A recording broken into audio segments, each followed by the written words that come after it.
Welcome back, everybody. We're back on with Sky Children of the Light today to do some yapping with Chizu. I'll get into a little bit of the announcements and what we're doing today in a minute, but grab some hot drink, enjoy the rainy day weather. At least I am. It's really windy outside, but at least it's nice and cold and rainy, and I absolutely love the weather, dude. I've got a peppermint tea with me. I'm not big on peppermint, but I'm giving it a shot to see if I like it, you know. Maybe I do. Maybe I like at least this specific tea. We'll see. Oh, let me give it a taste. I haven't tasted it yet.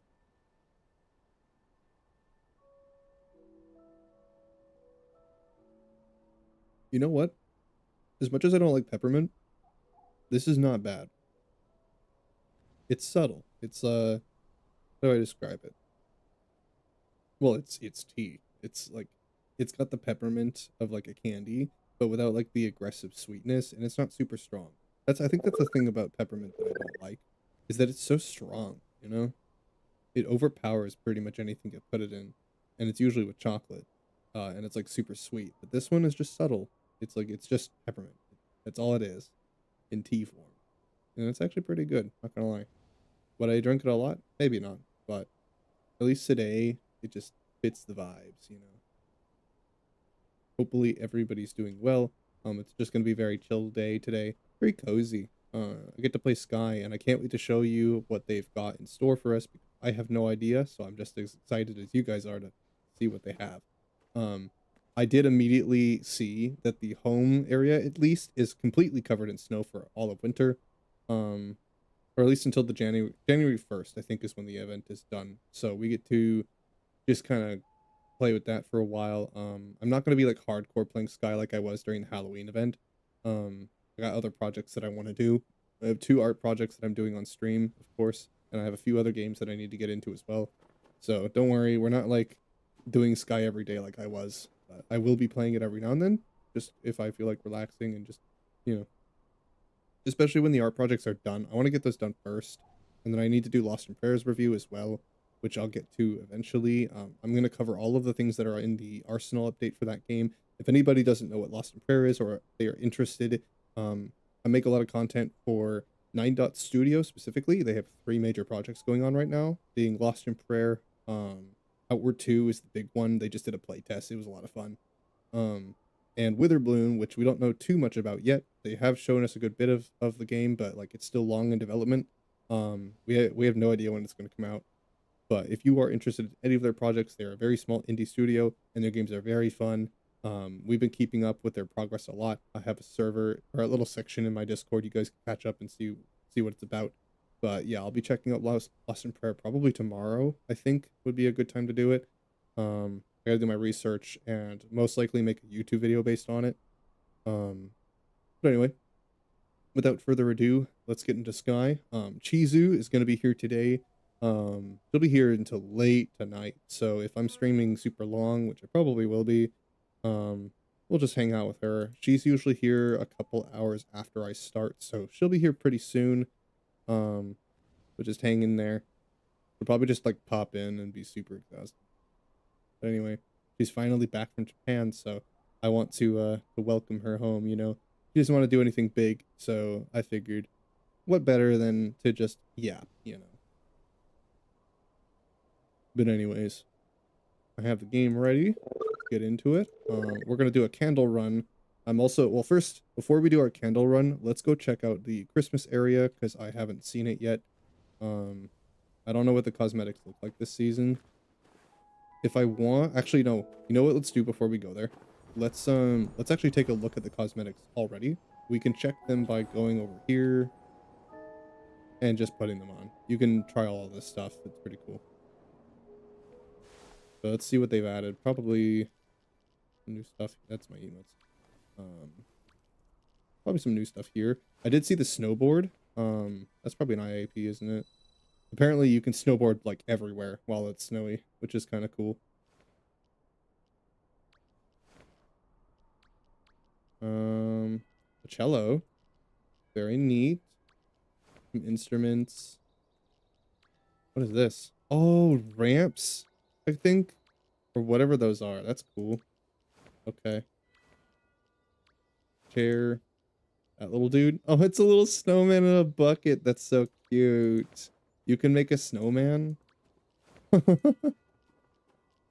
These are probably all AAPs, aren't they? What about the things that I can get? Capes are, there's at least usually one cape you can get. That one's cute. Little scarf. I like it. Tiny little cape. These are so cozy. Winter is always cozy. Oh my gosh. Look how fuzzy that is. I don't like how aggressively white it is though. It's snow white. Okay. Like a little Santa cape almost. Ooh, this one's really cute. This is a legacy one, which should be attainable. And then of course this one I think is also, oh, Days of Feast staff. Yeah, this is, you can get this one. Okay, cool. So these are probably, let's see. This one says Days of Feast staff. These are probably, oh, this one's Winter Courier. Okay, so it's probably this cape and this one that you can get for free. The rest are probably IAPs, it seems. That's unfortunate, but that's just how Sky is. Let me open it real quick and just see how many things they've already put up. Typical. All right. They'll probably rotate that as well. So let's go check out the season area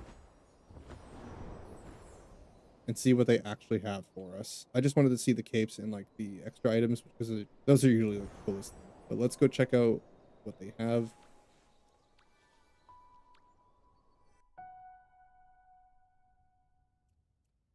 Ooh. Oh, it's the village area. Very nice. And it's snowing. Snowball? Is this just play snowball with people? Snowball target practice. You can throw snowballs? Little snowman at the shared space shrine before the event ends. Get 15 bonus tickets hidden around the area as per usual. Collect them anytime during the event. Okay. Uh-huh. What's this? I'm sure this is like event area type. And apparently, supposedly the whole world is snowed right now, which sounds amazing. I need to see it all. Press X to make a snowball. Yeet. Oops. Oh, I can, yeet. Little krill billboards, that's cute. Oh. My quest was to throw it at the NPC. I didn't even know that. I just did it accidentally.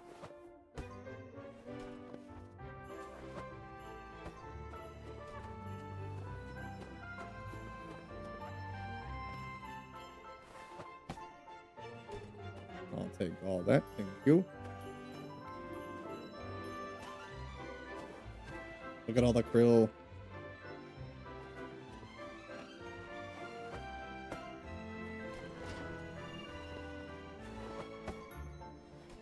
Cat.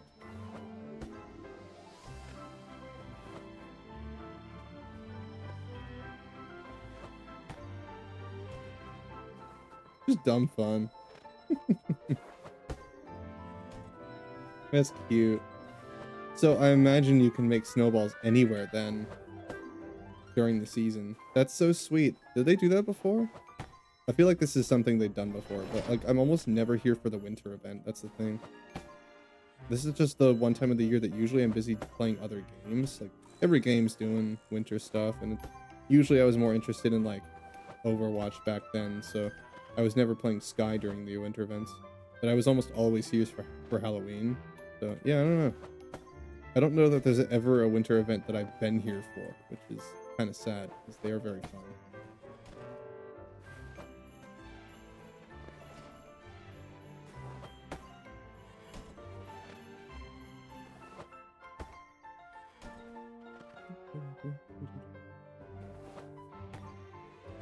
It goes for a while, doesn't it? And there's so many. Yeah, I'm imagining you can probably do this every day too. Lots of wax to get.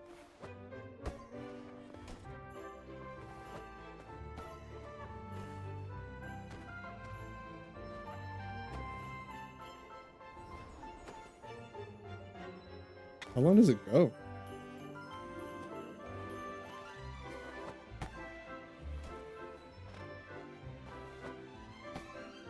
Kind of cute. I feel like I need to rebind a button.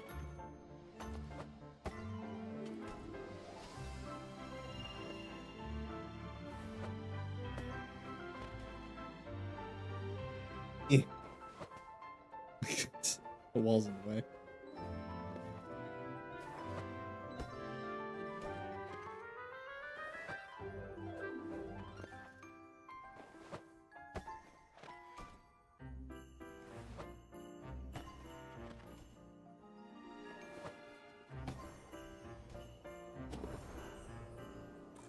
Give me all that. Thank you. Oh, there we go. Very nice. Oh, he gives me even more wax for it. That's cool. Thank you. Oh, no, he gave me tickets for it. That makes sense. So I'm guessing I just play that every day and I can get my tickets. I got 3. Very neat. What else can I do?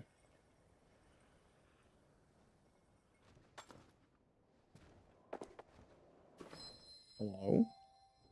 It's a race. Okay. You're the trader, aren't you? Yeah. All right, so this is what we got. So we got a little outfit. Oh, wait, I have to have that. That's probably adorable. Just looking at it, it's the cutest thing ever. Oh, Mad Hatter hats. There's this hair, if I didn't get it. There's a cape here too. They're both ticket items. Probably only gonna be able to get one of them. Okay, well, so how much was it? How much do I need to go for? I do want these. At least it's ticket items, I suppose. It's a good and a bad thing because it means that I have a set amount.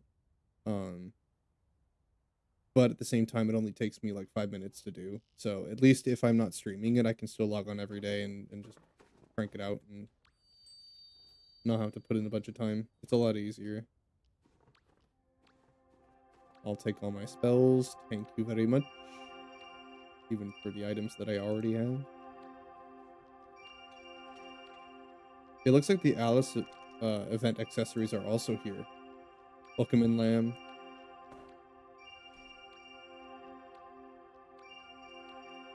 I'm checking out the winter event for Sky right now. Cheesy will be here in a couple hours, most likely.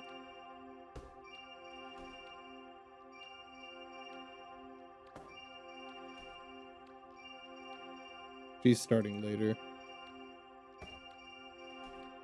So many spells this time. Damn, look at that.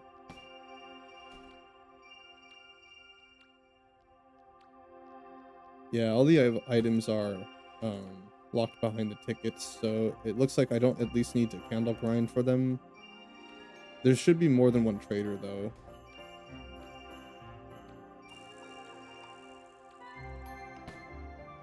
There's so many props and stuff. Yeah, there's got to be more than one trader. So there's this one, and then there should be another one somewhere. Yeah, this one's got the tickets. You don't have anything, do you? You're just a race. I'll do the race. Oh, it's the snowboarding one. Okay.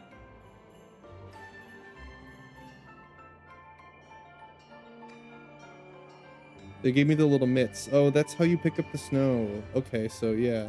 Yeah, you can kind of just do it anywhere, it seems. All of the zone should be snowy, from what I was told. Which sounds super fun.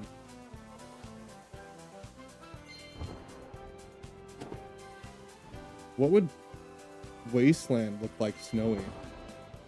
That's what I'm trying to imagine. And like the forest snowy? Snowy forest?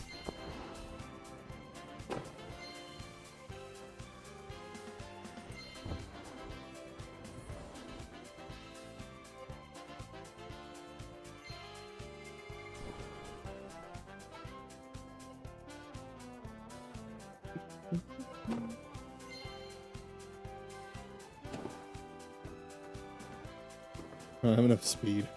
I didn't get enough speed because I was flying. I was trying to walk. There we go.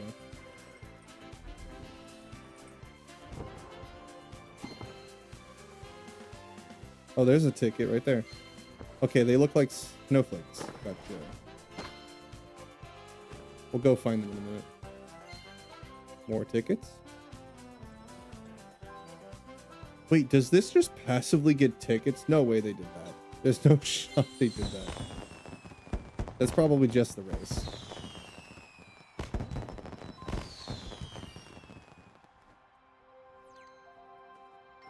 I'm assuming it's 5 tickets every day. Yeah, it's always 5 tickets. All right, let's go find the event ones because there's probably snowflakes everywhere. This is a big area to hide all the snowflakes in. There's 15 of them. 1, 2. Yeah, so as long as I'm just logging on every day for a while, which I don't need to do on stream, but as long as I'm just spending like 5-10 minutes just to get all this stuff, I can get 5 tickets every day, and that should easily get me the event items. I'm starting fairly early too, so thankfully, because one of my Sky Kid friends told me what was going on, and I have till January 1st, which is a decent amount of time. Yeah, 5 every day, because I'm starting so early, as long as I'm consistent, I should be able to get both items, actually, thinking about it. It's a lot of tickets.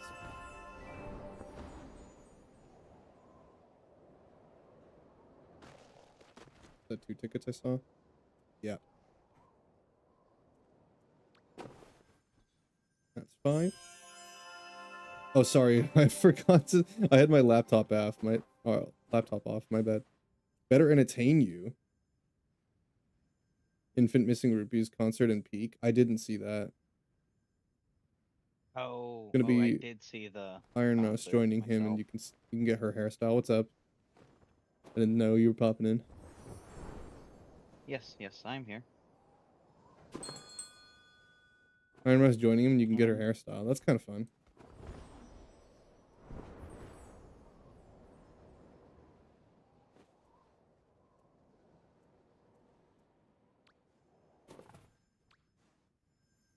I made a post on Twitter telling people to just kind of stay in their own lane, just to see what they would do about it. Oh, why? What? What? Because of the drama around everything. Also, this ticket seems to be bugged. Because of the VTuber drama. It's annoying as shit. Nobody likes it. And of course, it's not gonna do anything. It's not gonna stop them, but like, you know, it's kind of funny. Can I bugged this out already. I didn't take I don't know what drama's going on. What? I don't want to have to explain all of it. It's a lot, and it's all stupid. If you want, Okay, there's a million creators already talking about it on YouTube. Yeah, I'll bug you about it later off stream. Open prod at you. Like, I don't capitalize off the conversations people have with other creators. That's not my job. I'll comment about it and say it's stupid and people should just be respecting other people and just not talking shit about each other. But that's a lot to ask nowadays. Come on, I talk shit about you all the time, Cat. And we can shoot the shit because we're friends. That's the only reason we can do it, because we know that it's not harmful and it's fun. When creators are insulting or saying things about other creators, they don't really tend to think about the negative connotations or the effect that it might have on other people. And it's not that we need to constantly be conscious of everybody else, but if it has nothing to do with you, there's literally no reason why we need to formulate opinions about every single given thing. You don't need to have an opinion about absolutely everything, and you especially don't need to share it. Like, just stay in your own lane. Like, I know that the internet incentivizes people being toxic to each other. It incentivizes drama. It's why everyone does it. But, like, you can just not do it. You can just be a better person and not engage with it. It's hard not to, but, like, you can do it. It's possible. No. And it and I wouldn't be don't as think it is. explosive if people wouldn't entertain it so much. I really don't think that's possible. It's not possible with a light, like the wider group of people, but like, you know, I'm still gonna say it anyway. I was kind of just rage baiting Twitter, as everyone does, but in a more innocent, rational way. Humans like drama, and it's really easy on social media to follow. Yeah, it is. That's why people do it. I'm not saying that it's not the easiest thing to go for. It absolutely is. That's why people do it. Because people like drama. I watch drama all the time. Not because I care about it, but because it's sometimes entertaining. Yeah, I'll admit it is. But like at the same time, the people in the drama don't like being in it. No one likes being in it. It messes people up, all right? And entertaining it only makes it worse. Like I don't know who Iron Mouse is. I don't know who any of these people are. Why would I start giving opinions about people who have nothing to do with me, you know? If they were friends of mine, that'd be different. If I was streaming with them, that'd be different, but they're just people. What drama are we talking about? How do you guys not know? Lamb, you No. watch VTubers. It's literally the biggest VTuber in the scene. The two biggest VTubers are in the midst of drama right now. It seems like every VTuber at the top is in drama right now. They all are, and it's like it's just stupid shit. Most of the time, it's like nothing drama, as it usually is. What the hell are these tickets? It's nothing, and like that's why like I don't even entertain it. I won't explain it to you because there's hundreds of other people that are already there to do that. That's their job. That's not my job. If you want to find out, I can tell you roughly what's happening, but I'm not going to sit and explain it because today is supposed to be a cozy day where I just play cozy games and talk about topics that are not toxic. You know, you don't open Twitter, you don't know drama. It's on YouTube, it's on TikTok, it's on literally every platform. It's social media. It spreads like a plague. It doesn't have to only exist on Twitter. Usually if things are on Twitter, it's probably on other platforms as well if you look for it. YouTube is making hundreds of videos. I already told you. There's plenty of people that are already talking about it. It's all over Twitch as well, obviously, because it's the main platform everyone's on. Everyone just says, "Oh, I don't open Twitter. I don't know about drama." Well, if you don't know about drama, it's good. It's a good thing. It's a good thing. Then you're just being decent. If you don't open drama, you probably don't care about it. So you're just being decent. Like, good. You shouldn't. It's not fun. It's just annoying. It's mindless. I would rather people just cooperate. Yeah, so if you don't use platforms, I don't need to explain it. Like I said, it's not my job. I just won't. If you want to find out, you can look for yourself. But I'm not going to incentivize it. I'm not going to entertain it because even talking about it and mentioning people feeds into that. Even if I'm not giving any takes, even if I'm not talking like at all about it, if I just so much as mention it, it is that explosive. It's that easy. So I try to avoid it. And I do that with everything.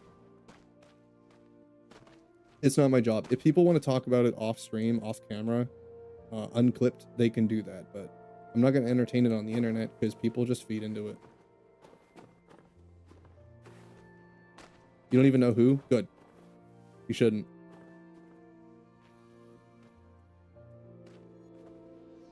We'll keep it that way. My audience doesn't need to entertain that stuff. I don't need it. It's why I don't have drama with people in my personal life. I don't need it. Because all it takes is one. That's all it takes. It takes one bad instance to ruin everything. That's all it takes.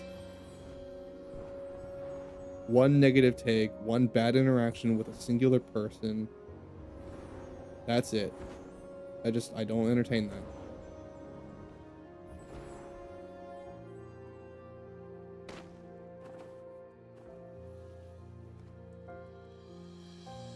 Where the hell are the tickets? I can't even find the other ones.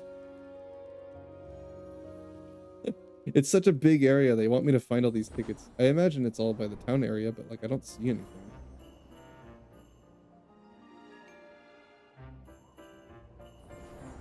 there one up there that I missed? There's one. Yeah, it's all in the town area. I just can't find them all.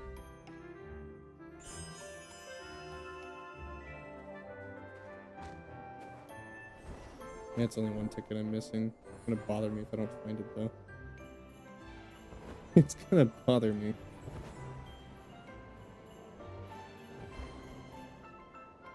Like, as much as I like drama as much as the next person, but I don't like being in it, and I don't like being involved in it, so...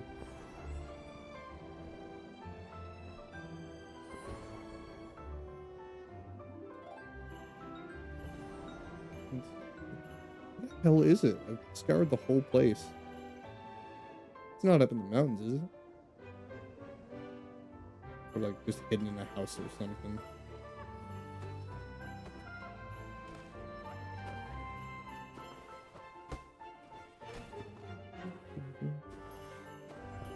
Please do. I might find it later.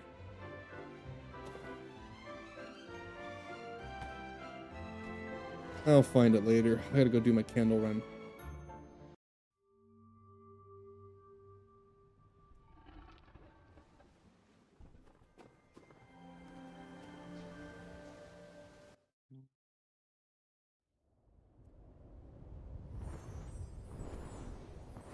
I feel like the internet would just be better off if people learned a little bit of decency and would just exercise the thought that if it has nothing to do with you, then leave it that way. And making comments and attacking people and talking about things only involves you in it, by extension. You can't mention a person without immediately now being associated with them, by extension. That's how it works. So if you don't want to be in the middle of drama, don't say anything about it at all. You don't have to. Not everyone needs to have an opinion on everything.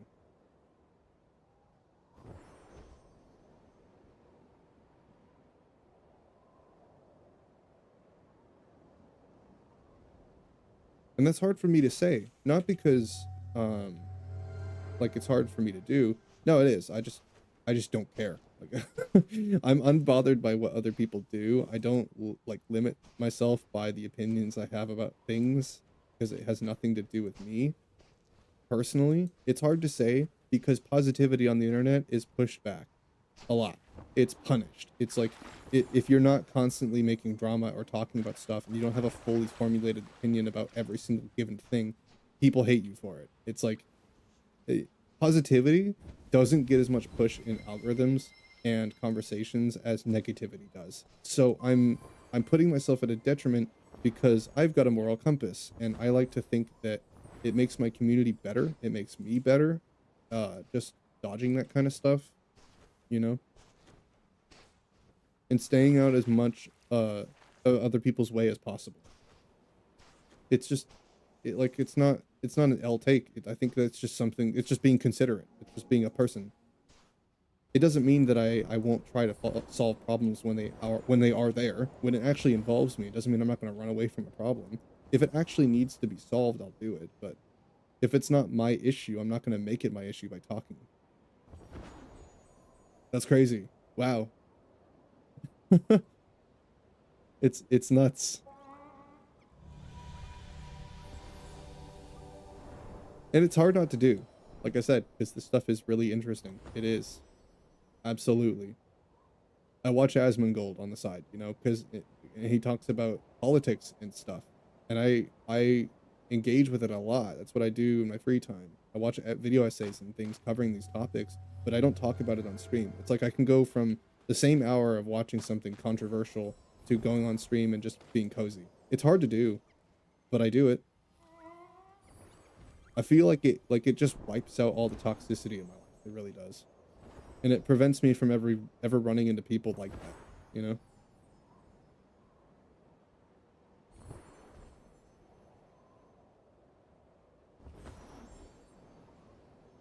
I don't know, just makes life more chill. Some people will call it boring. I just say all of my connections with people are better for it, so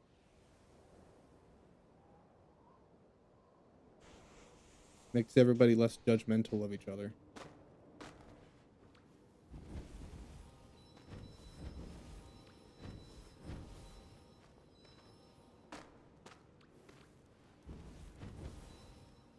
I don't know where the internet just completely abandoned morality. I don't get it, dude. I don't. And I wish that I could have more impact. I wish that I could just take these morals and impress it on the rest of the internet because I feel like it would be better for it. But, you know, I obviously can't. I can't stop people from being toxic. All I can do is just cut them off.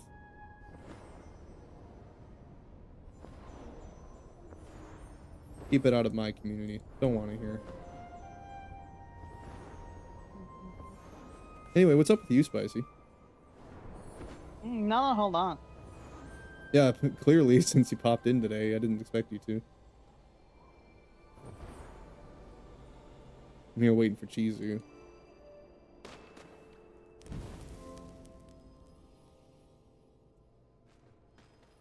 She'll probably be here in like less than an hour. Honestly, I wasn't planning on popping in today either, to be honest. Well, I wasn't either. I was gonna do Lost in Prayer today, but Cheesy wants to yap, so I'm playing Sky. I'm still gonna do it this week. I just like, didn't care on what order I'm doing things.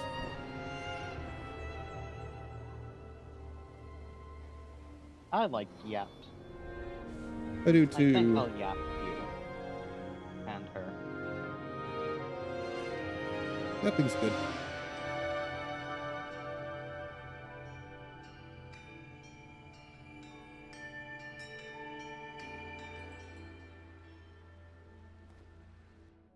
Yeah, I mean, it's not even like my own life is not exempt of drama, or it's not even like it doesn't happen. It absolutely does. Like, there's plenty of drama in my own life, but like I just don't involve it in streams. Like, why do that? Call you Liz. All right, Liz. Welcome in. Good to have you here. I'm doing my candle run. Also, anybody popping in for Sky, if they want to join the candle run, feel free to tax me. I don't care if people are gonna leech off me. It doesn't hurt me, so feel free.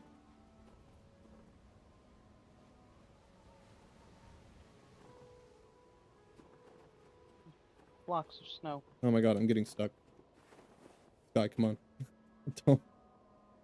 Don't do that to me. Oh, lots of snow? Yeah. The whole game should be just entirely snow right now for winter. Yes, honestly. It got down to negative. You're like my 8 here. model, thank you. Oh, you're talking about IRL. I haven't gotten any snow. No. Washington doesn't Ha! usually get snow until Loser. like late What the January. What? fuck is that? I'm playing modded Minecraft and just got jump scared by a ginormous structure just appearing. Yeah, my Haunted Mansion map that I made, I turned into a paranormal game mode basically just by installing a bunch of mods and stuff that like will have things happen. I made it Silent Hill. So yeah, all sorts of things. The mods don't even tell me what they do. I have no idea. They're just, that's the best part about paranormal mods. They'll tell you like a few things, like the things that they do, and then they'll just keep a lot of things secret. They just won't even tell it. That's the best part. I love those mods. I don't even know what I'm installing, but I know that it's going to be good. Oh my god, I'm getting stuck on the edge. Why? This never happens. What'd you send me? That's what I got jump scared by. Oh yeah. Did not see it while I was approaching, and then all of a sudden, bam. What you up to today, Lizzie? So I don't think I have your Fuji up. Oh, probably not. Probably not.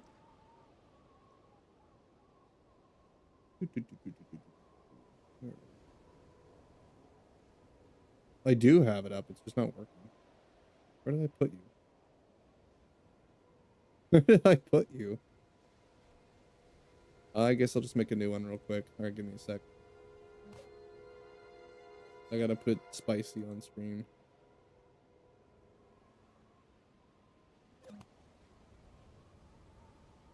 Thought I had you already here. probably gonna have to make Cheesy's source over again too. Oh, Fuji.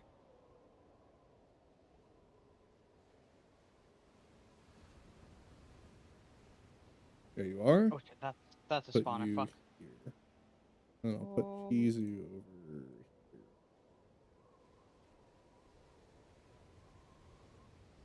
here. Okay, we're good.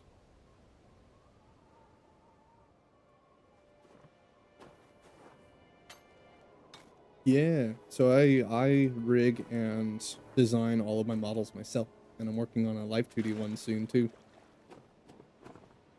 I say soon, like it's not probably gonna be in quarter two.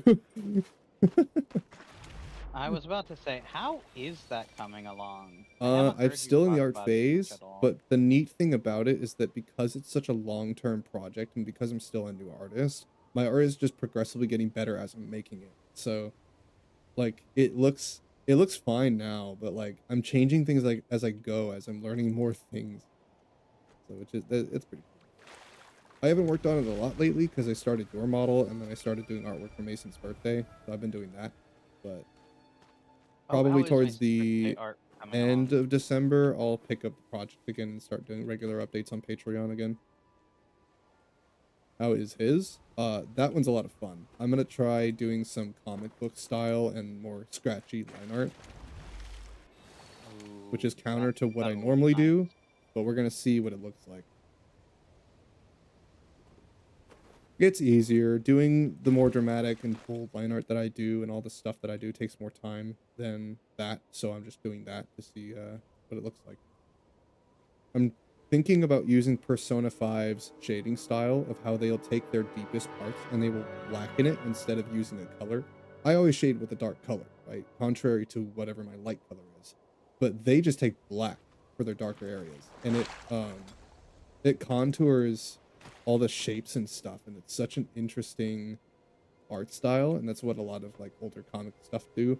So I've never done that and I want to try it because I wonder how it'll look with my cyberpunk-esque cell shading, you know, with the very vibrant neons against the dark black shadows. So I have no idea what that'll do, but I want to find out. Am I going to get a full night set? Ooh, that would be nice. Yeah, that's like my art style in itself. It's just that like I never draw the same thing twice, pretty much. I'm always trying new things every time I draw.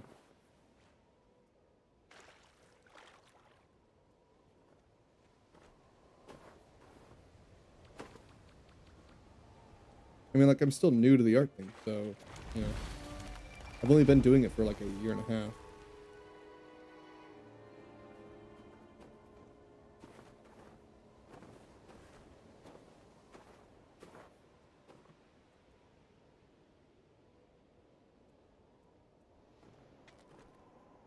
Getting stuck on every ledge. I wonder if it has to do with the update. Never happens. We'll see. If it's only this trial, then it might just be the trial.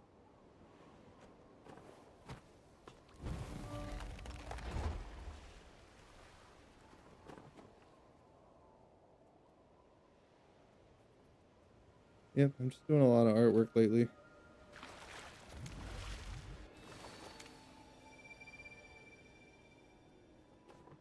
I mean, if you guys want to see progress updates, usually the non-big projects or like the VTuber stuff, you can find in my Discord. I'll usually post updates when I get to a certain point. If you want to see the VTuber one, though, that is Patreon exclusive for now. I might change in the future. We'll see. I'm planning on doing the rigging on stream once the model art is completely done. And of course, before I even start rigging it, I'll probably start doing leaks of the design. So it is a ways away.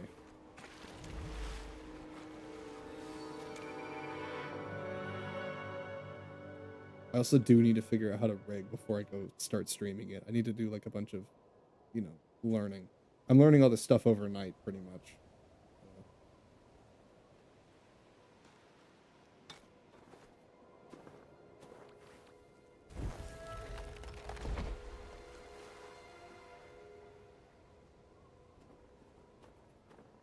Yeah, it's gonna take a long ass time because it is my first model and I have not even started rigging.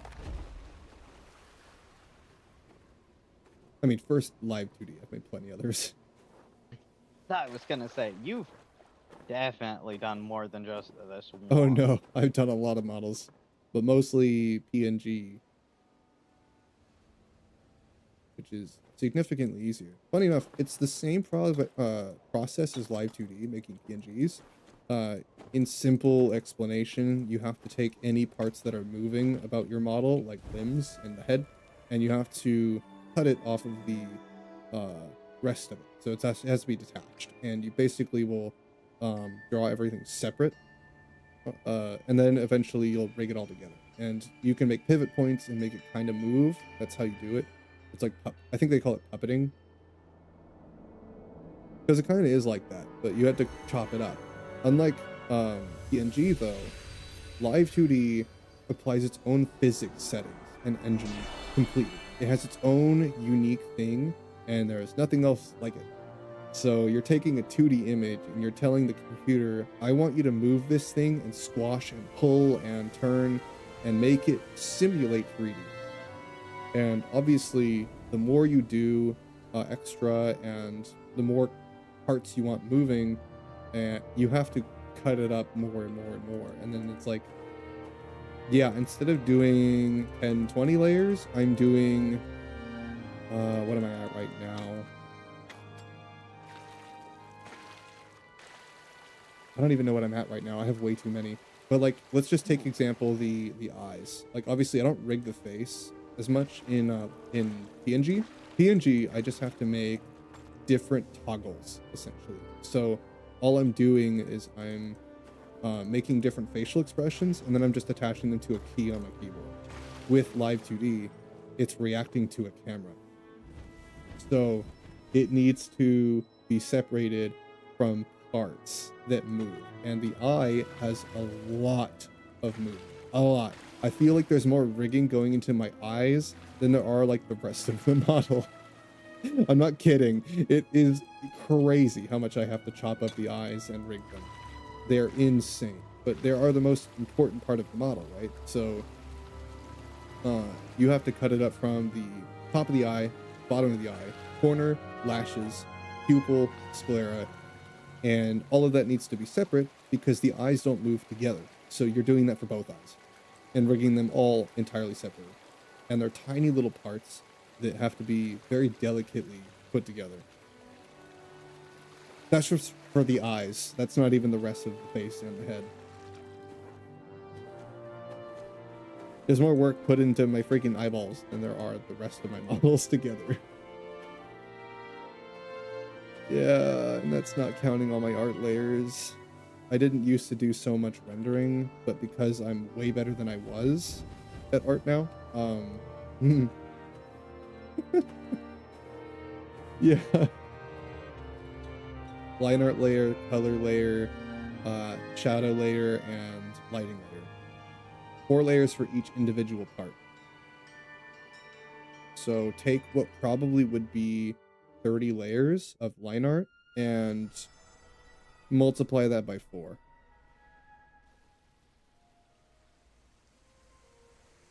Now, obviously, I'm going above and beyond because it's my first model, and despite it being a lot of work, I think that I can do it because I'm especially good at learning things. And I'm really talented, so I know that I probably can do it. And I also want my first model to look insanely good, because if my first one looks insane, and I can say that I only did that in 6 months and I learned it overnight, that is incredibly impressive. Just imagine what that would do to people hearing or checking out my artwork on some kind of site and seeing, this is the first one, but damn, look at that. You know? It could potentially be explosive. So yeah, I'm just putting everything I have into it. It's gonna take absolutely forever to make, but it's gonna be so good when it's done.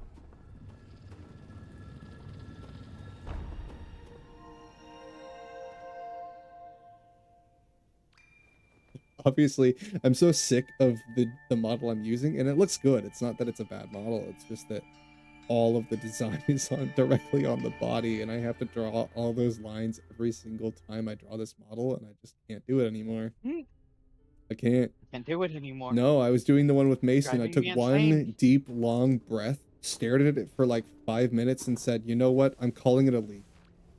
Call it a birthday present, Mason. I'm putting some of my design on, like my 2.0 on my 1.0 because I ain't drawing that bit.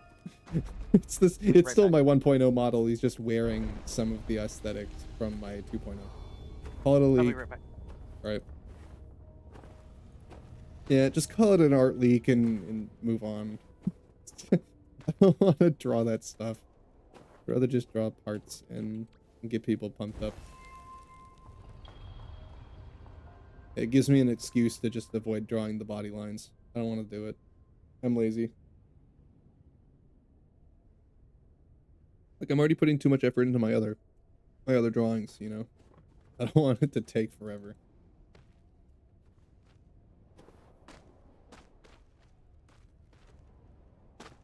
Not to mention, oh, I just did that. Not to mention, Cyberpunk Edge Runners, the main inspiration for my artwork, is more minimalist with its details, and usually will do, more blockier shape, like bigger shapes, more dramatic shapes. So I'm practicing that and finding a line between my own detailed art style and the blockier, bolder shapes and colors of Cyberpunk. Because I'm trying to emulate parts of what I like about Trigger's art style in Cyberpunk in my own. Actually, their animation. I can't wait to start animating because, like, Trigger has made a lot of videos just talking about how they do it. And it's like, oh my, I just learn everything from them. I can animate just like them. That's cool. Such a cool studio. You know what's funny? I think they're plenty big enough so that they could expand and they could hire on more workers. But like it's like they keep the studio small. Like obviously they have different like groups that work on the different projects because they have multiple anime that they're working on, right? But like it seems like compared to most of the AAA studios in anime, Trigger's relatively small. Like they're really small, and yet they do very big projects. It's not that they couldn't be bigger. It's just that I guess they just like the team they've got. They just like their workflow. I've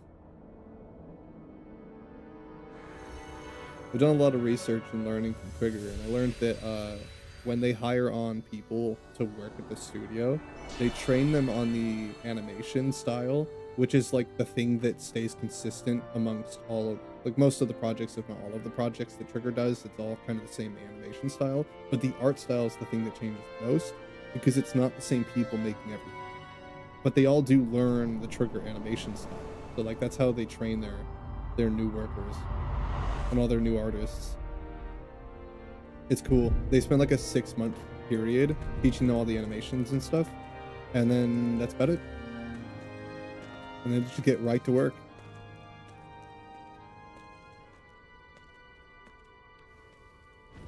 Yeah, like I don't know very much about anime studios. I don't know very much about them at all, but I do know a lot about Trigger now because I'm like just learning everything I can from them. It's so cool. I like their art styles and stuff. Their cell shading. The dynamic camera angles they do.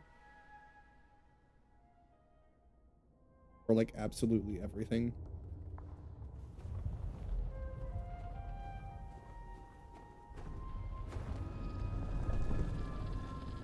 Oh, fun little art thing analysis that I found when I was watching Madoka Magica, which I didn't even think about before I became an artist.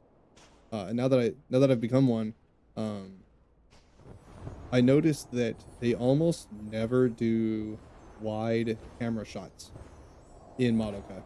I never noticed it before, but I realized that they never do that, and it's because they want the world to feel more mysterious and therefore scarier, because you don't get to see it full of people. You never get to see it. Even the wide shots that they do show the world as like very empty and almost just cold, you know?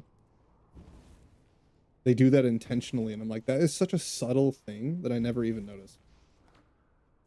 I never even realized it. They almost always do close-up shots of their characters and things. You never get a wide shot. Just fun things. I never used to think about all this stuff, but now that I'm an artist, I analyze everything differently. It's cool.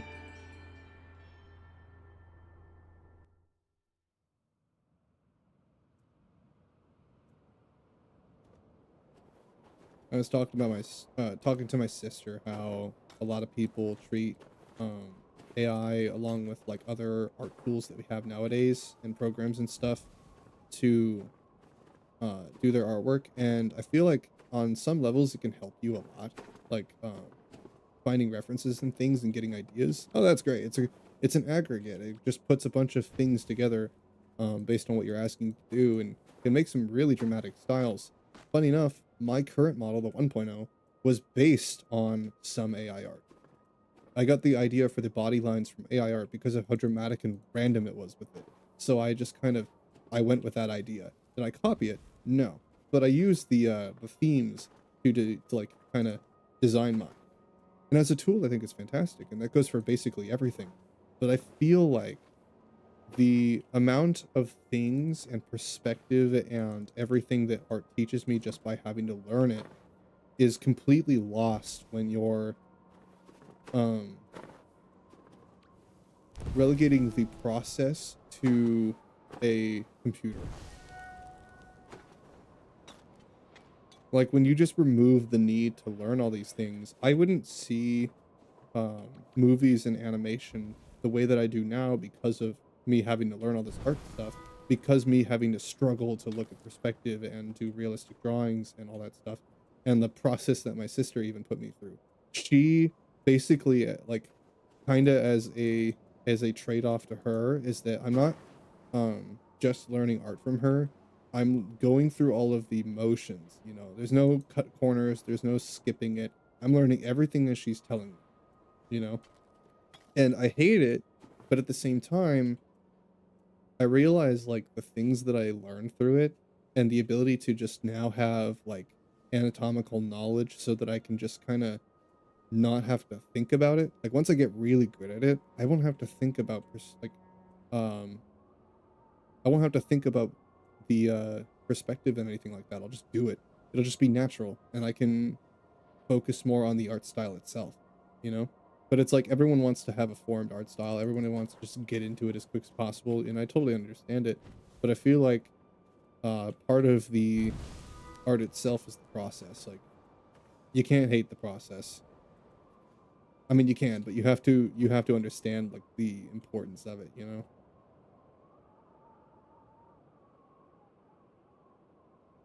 I feel like the more tools we add to art, the more corners we cut, it just removes all of that, you know?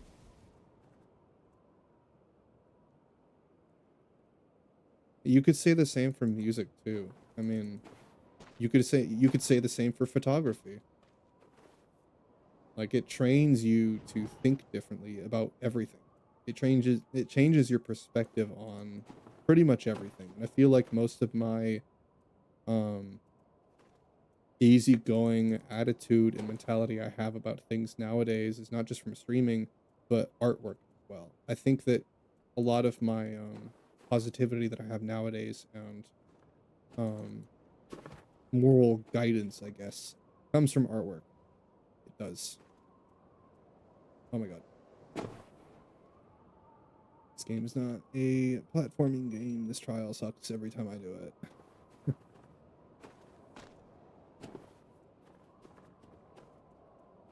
Come on, just jump on the thing, you dope. Come on. There you go. Don't miss. Don't miss.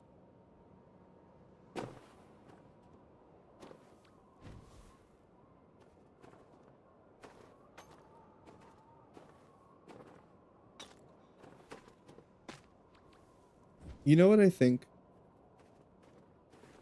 I want to, and I think this is probably my topic today now that I'm kind of easing into it. I didn't really have an idea for what to talk about today, but I think that's something we can talk about. Not art specifically, but just human existence in general.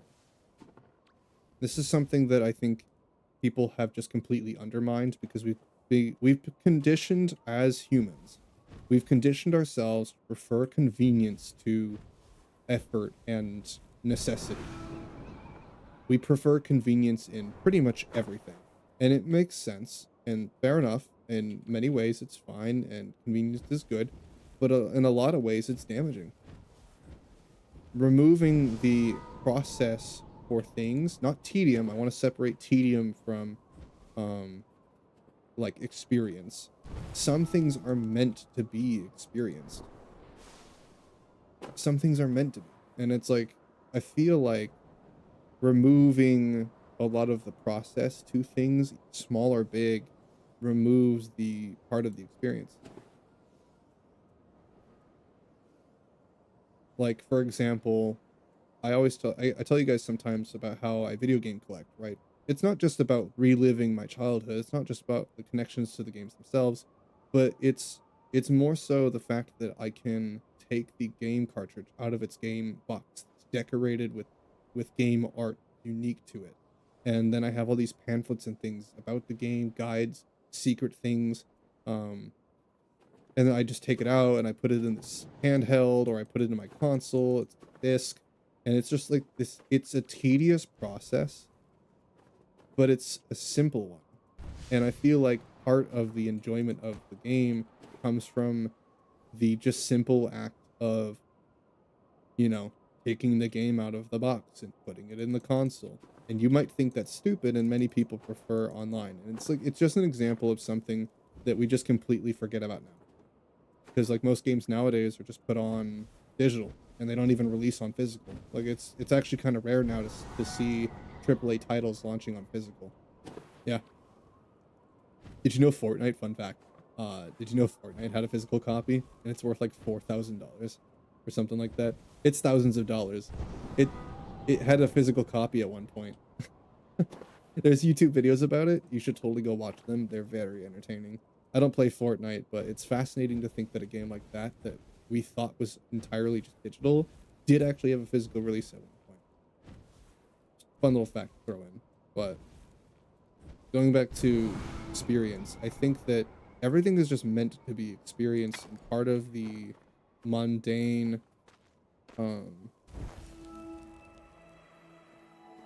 part of the mundaneness, I guess, of modern designs and modern gaming and modern things in general, just modern existence. I feel like most things have just completely been cut down. I mean, there's hundreds of videos of people talking about how everything looks so boring, everything's so bland, everything's so monotonous, and you know, nothing is unique. And it's like, yeah, that is true.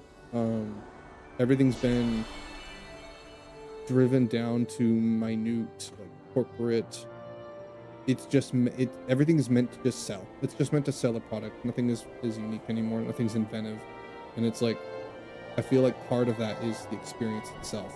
I feel like part of um, what sells gaming for me is everything outside of it, outside of the games themselves, the boxes, the release dates, the going to the store and buying the game from a person instead of buying it off of a website. Like interacting with people. You remember the days where we used to walk into GameStop with your mom or someone and like buying a game at a store? You remember that? Like no matter what you grew up on, if you grew up on video games, everyone back then had to rent out games from GameFly or GameStop. They had to rent out, or they would get like games from stores, from Target, from Walmart, from wherever the hell you are outside of the States. I don't know what you have. Um, like I miss that. I do. And I think it's because of the experience themselves. I've vivid memories of the day that I bought Black and White. Specifically Black. I got Pokemon Black on day one, basically.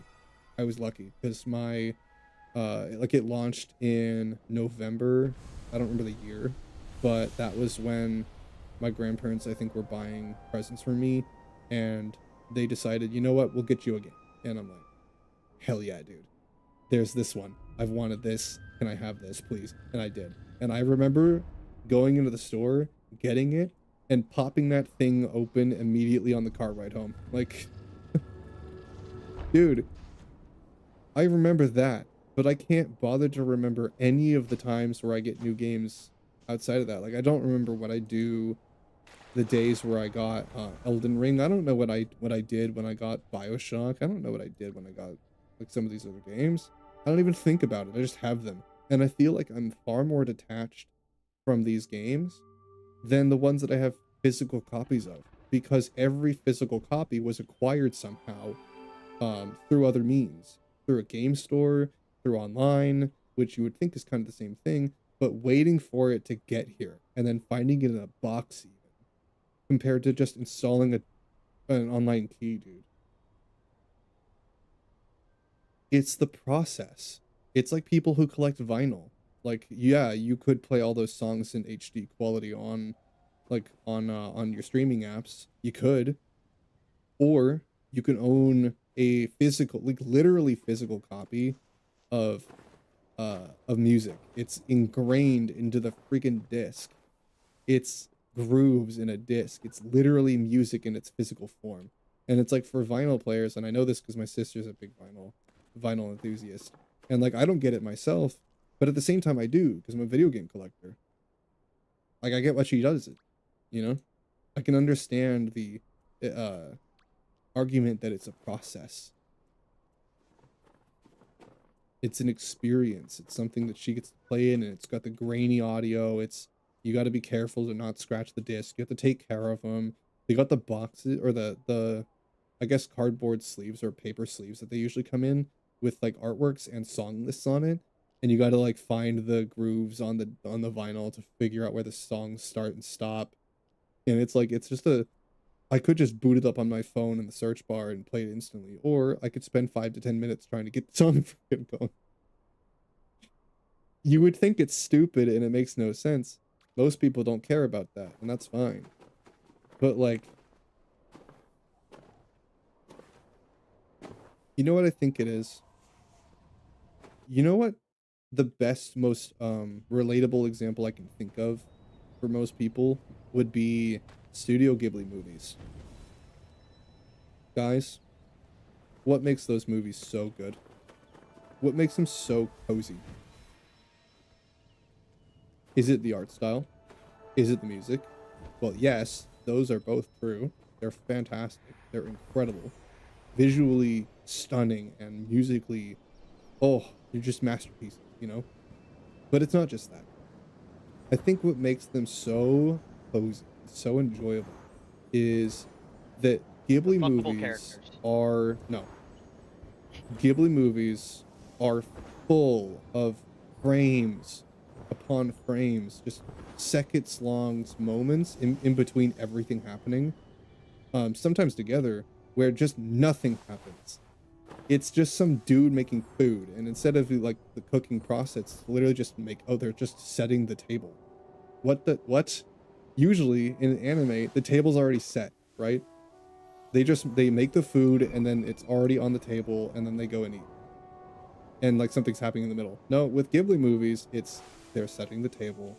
People are waking up, they gather in the kitchen, they talk about what they're gonna do today. What someone rushes off to work, the other ones are like sitting down, or maybe some kids are getting ready to school, you know. Moments like that where it's just nothing. They take the time in between moments and action and story development to just breathe. It's like it's so unique to them. That's what makes them so good. It's why Kiki's Delivery Service is one of my favorites, is because it's absolutely that to a T.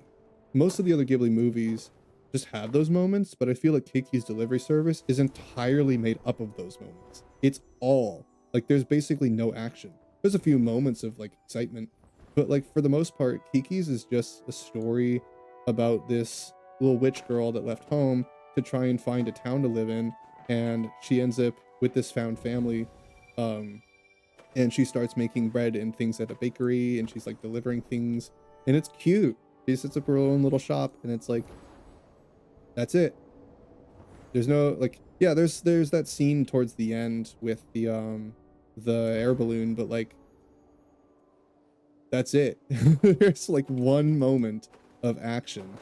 And maybe like the bike scene, that was pretty cool. But like, you know what I mean?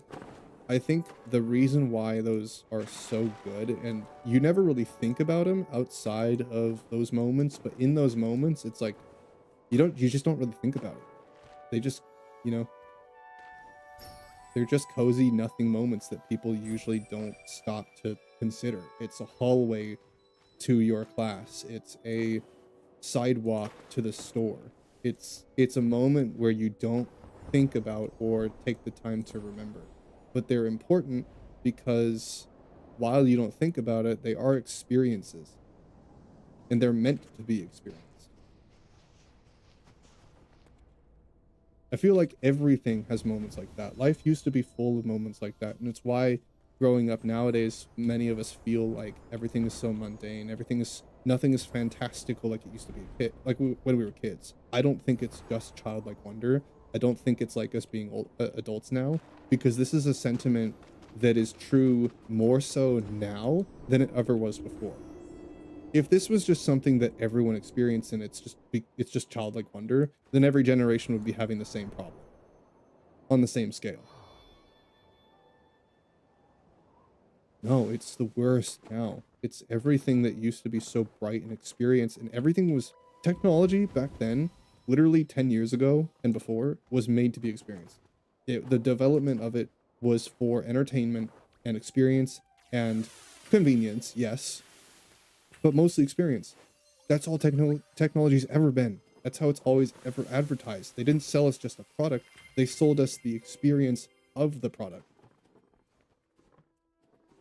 I feel like games still do that, but like it's the tiny little things that we just don't even think to consider. And it's like you don't realize how important they are until you start doing a creative hobby that is entirely passion driven, where it takes you through those moments. It forces you to, because something like music or art is something you have to spend an ungodly amount of time learning how to do. You don't just get to magically know how to do it, right? There's no corners to cut. There's no, like, yeah, there are some in music. You can make digital music, which is arguably easier than learning an instrument and takes less time to pick up. It is. It's more streamlined. It's easier. But it doesn't mean that it's instant, you know? But like, I feel like even making digital music, if I ever do, because I used to be a musician, I'm gonna kind of miss the experience of knowing how to play an instrument and the process of learning how. Yeah, it sucks in the moment. Like, nobody likes practicing scales and shit, but like, you don't realize the importance of those moments until they're done, because you don't think about it. And the only time you do is when those moments aren't happening anymore and you have a void in between whatever you're doing where you're not doing anything. It's the times when you're just sitting there at 3 a.m., you're not entertained by anything, your phone is dead so it's charging, and you're completely detached from every distraction and everything that we usually deal with, work, whatever. And you think about those moments. I do a whole lot, because I'm 24 now. And I'm an artist now. So I take moments out of every single day to analyze life in a different way, because I paint it.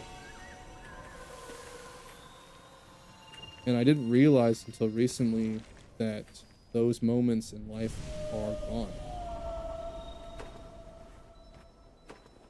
And we have to go out of our way to find them.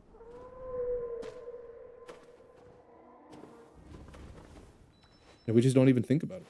Like, people might think, oh, well, I actually don't even know. I don't know what other people would think about that. Like, somebody not like me, somebody normal who doesn't think about these things. I don't know what they would say hearing them.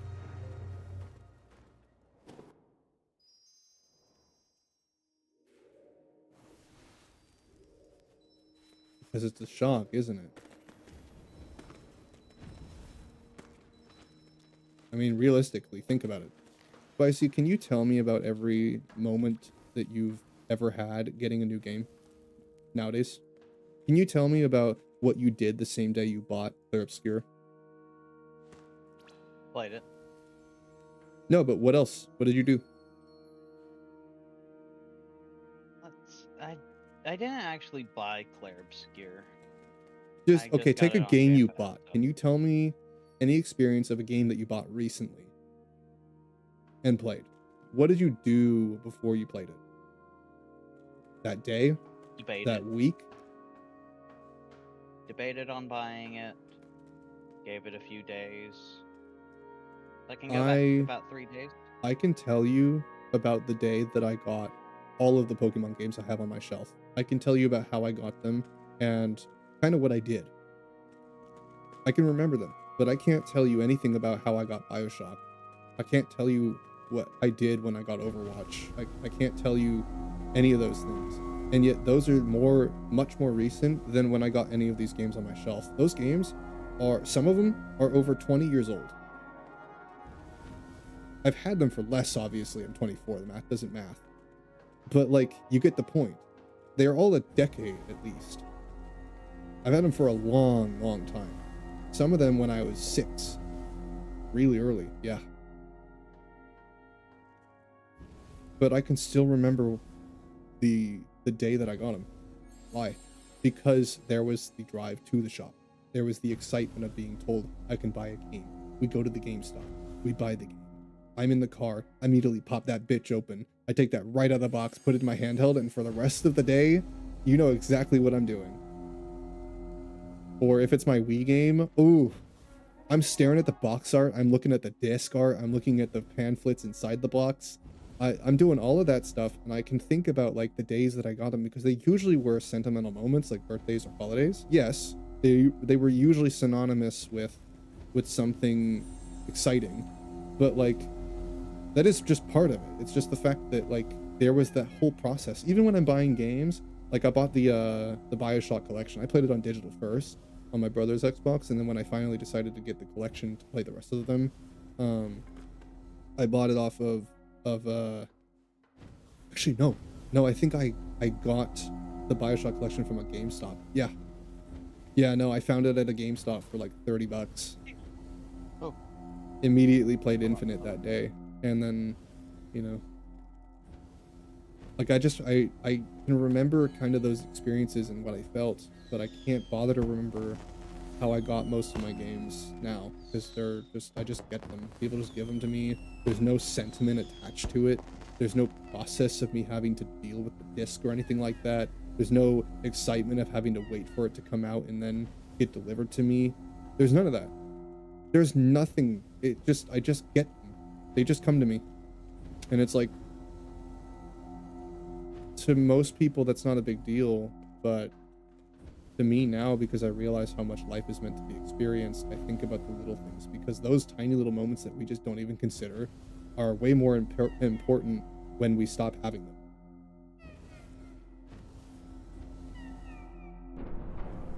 The less you get to have those little moments, the less you or the more you start thinking about it.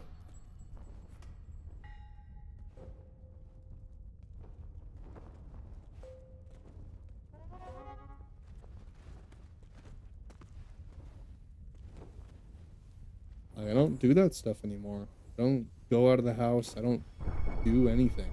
So now I've had all the time in the world to think about the things that I used to do.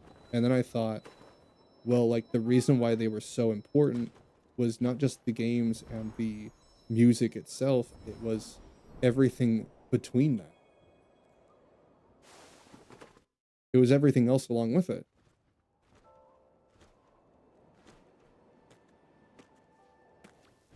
My Disney trips with my family weren't important because I was going on rides. I don't remember the rides. I remember how I felt. It was fun.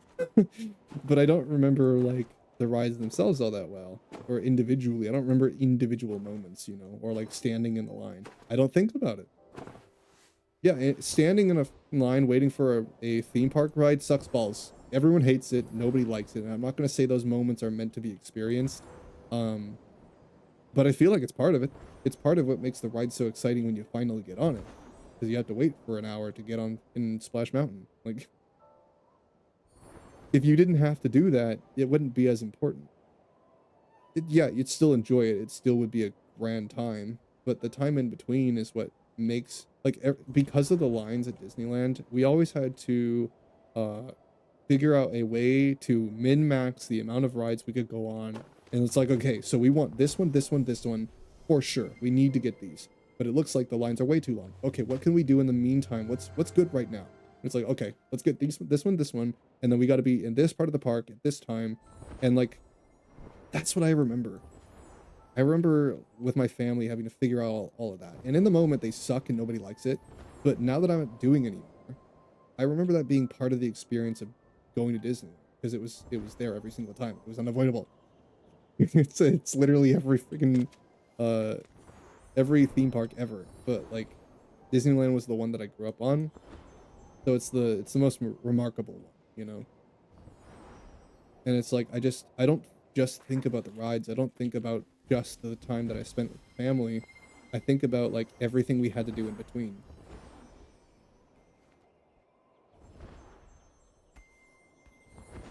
And maybe that's just me, but like, it makes those moments mean so much more. It makes even the grand moments mean so much more because you consider the small ones. And once you start doing that, it changes your perspective. You stop ignoring those moments. You start looking for them. And when they happen, you actually start appreciating them more. Because one day you won't be doing it anymore. I don't get to go to Disneyland anymore.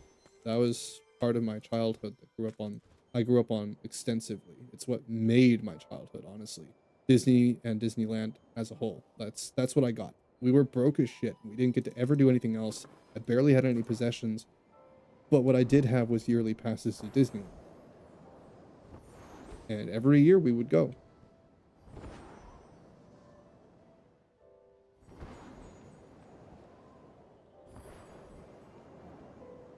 My mom gave me that because she wanted to make my childhood. You know, she wanted us to have something to remember. And I don't think she just meant the rides. I don't think she just meant the hats and merch we would buy. I don't think she's just talking about that. She's talking about the hotel. She's talking about the waiting for the rides and then the excitement of finally being on it. She's talking about these stupid little moments when we're in line and I'm hanging upside down on the rails waiting for this freaking ride to eventually let me on, you know? And she takes a picture of my hair being all spiky because I'm upside down. Stupid little moment. But like, if there was no reason to wait, it wouldn't have happened.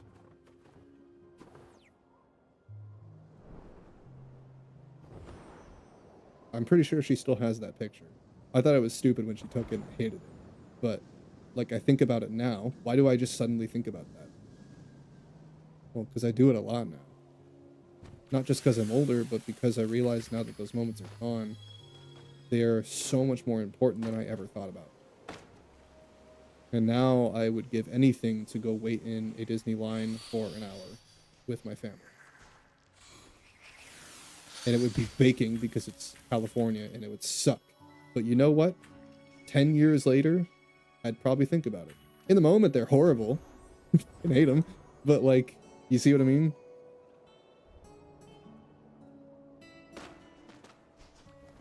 "10 years, 20 years later, when I'm older and I'm on a live stream talking about human experience, I'll think about those moments."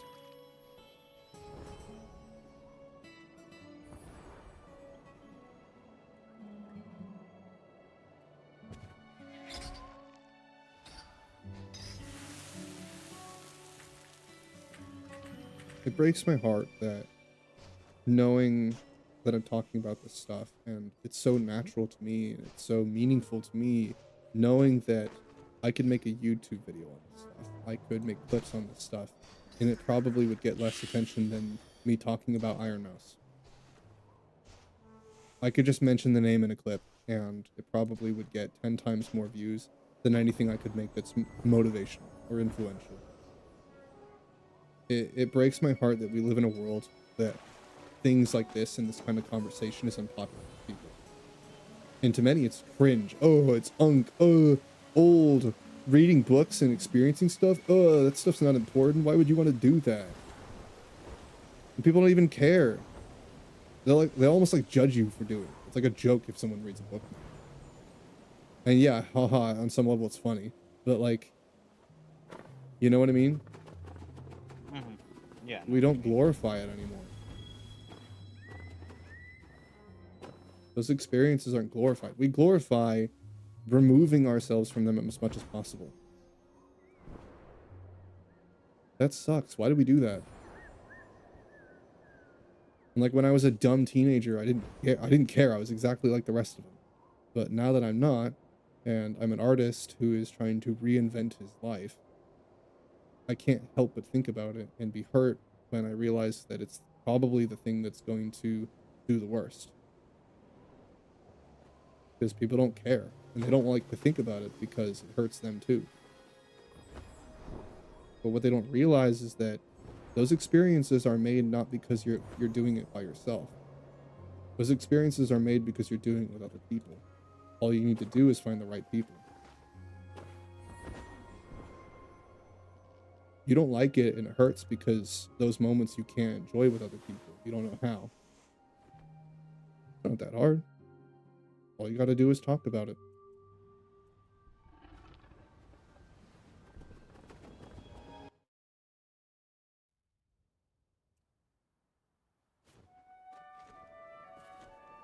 That's what I'm doing.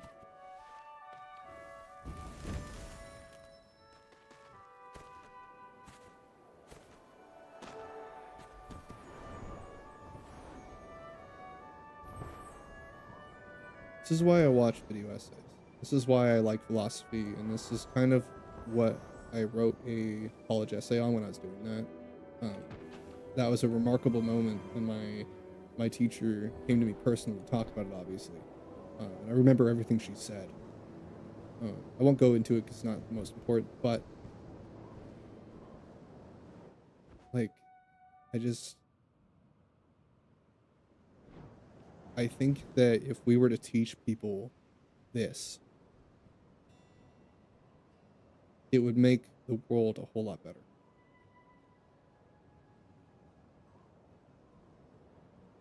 I might not be religious, but I understand, and most of these things actually are picked up from me researching and studying religions, not following them. I don't believe in any one thing. I don't tie myself down to one belief, but I Oh my do God. understand the value system that each has. I mean, Christianity just preaches loving each other. That's it. Just respect and love your neighbor. Like, that's easy. Yeah, I could do that. Buddhism is placing value on the things we just don't even think about. There was a little story that I read, something about like this Buddhist monk, right, who traveled to a monastery and was like looking for enlightenment, and he was talking to one of the elders that was there, and he's like, how do I get enlightened? Why do you do these things? And he's like, well, is your bowl dirty? The monk says yes. So the elder tells him, go wash it. It's just like, go, just do what? Yeah. It's like, you would think that's stupid, right? Like, what the? But it says that he becomes enlightened because of it. Because it's like, it's just pretty much just do it. Don't even think about it because it's part of it.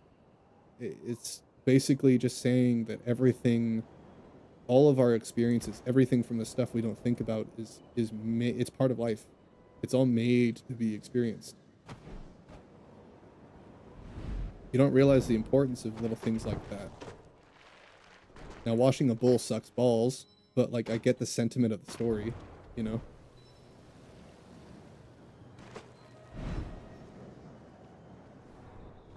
Like, you don't have to be religious. You don't have to do all these things. You don't have to be like crazy about it, but taking a moment out of every day or every week where you have nothing to do and detaching yourself and training yourself to think about these things grounds you. And it makes you care less about all the negativity. It detaches you from it. and it just makes experiences more enjoyable.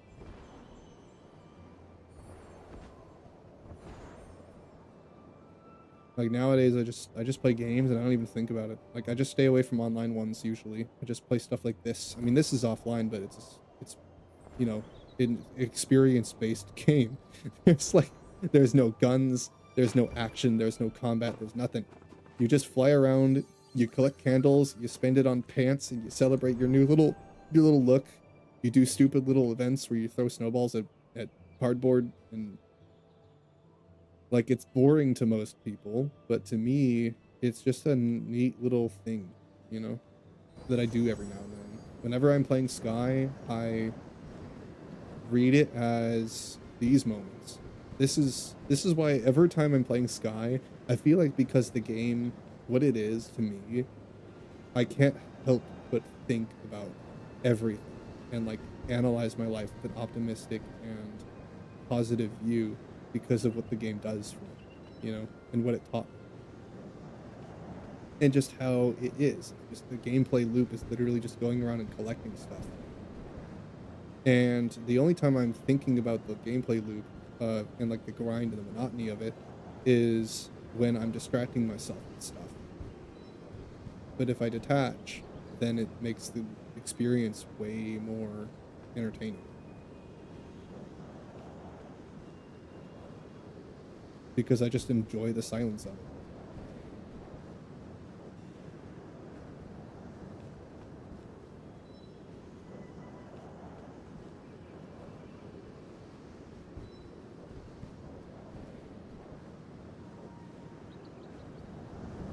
No, guys, I mean, this is all achieved not because I just started streaming, but I've been doing this, I've been working on everything. And because I started philosophy young, thank God I did, it changed me.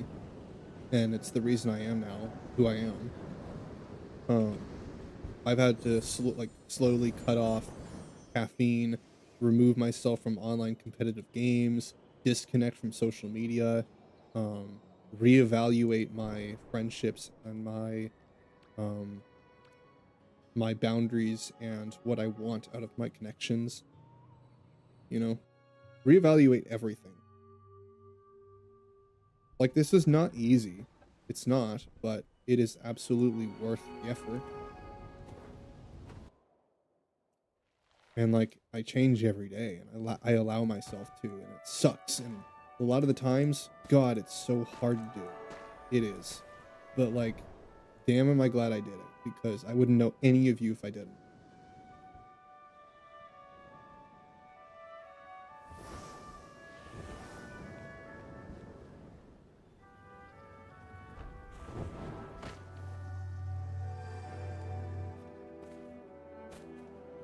I can't help each and every person, but I can make streams like this for the people that need it. If I wanted to reach the widest audience, drama and negativity and screaming into the mic would be the way to do it. I know what would work, but I choose to do this in spite of it, because I think that with enough effort, with enough time, dedication, and work, I could make this just as strong as drama, because I see other people doing it. And it sucks because I can only name like 4 or 5 creators I know that kind of carry the sentiment and have the same values that I do in their content and have communities like ours. I only think of a handful, but I can think of probably at least like 50 creators that are just drama based and like do politics, or they do like, they're just really loud and they make gameplay content. I can think of so many creators that do that, you know? And it just, you know, doing that doesn't mean that that's how that person is. Being that way is, you know, you can have both things, but you get what I mean. Like, I might be a VTuber, but it doesn't mean that I'm always cringe.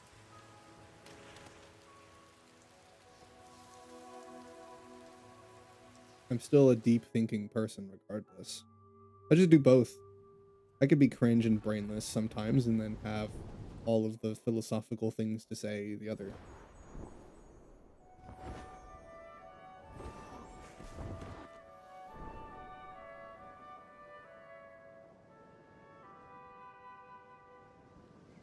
Yeah, and it sucks. And I'll probably make a video about it. I'll probably deeply connect with everything I say today.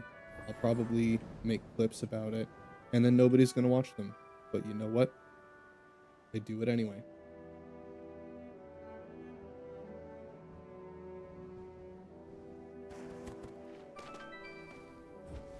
Because a few years from now, if I ever blow up, we're gonna watch them again. Or at least I will. And I'm gonna remember these conversations. And I'm gonna remember these videos and these streams. And how I felt making them. And the people that do connect with them.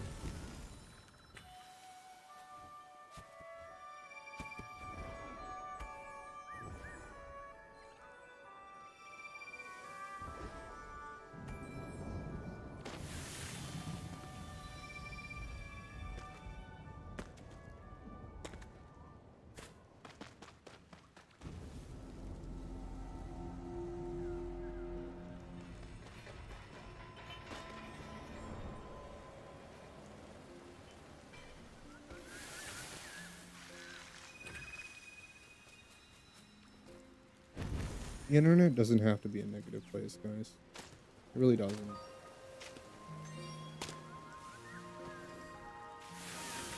Everything starts with small little actions.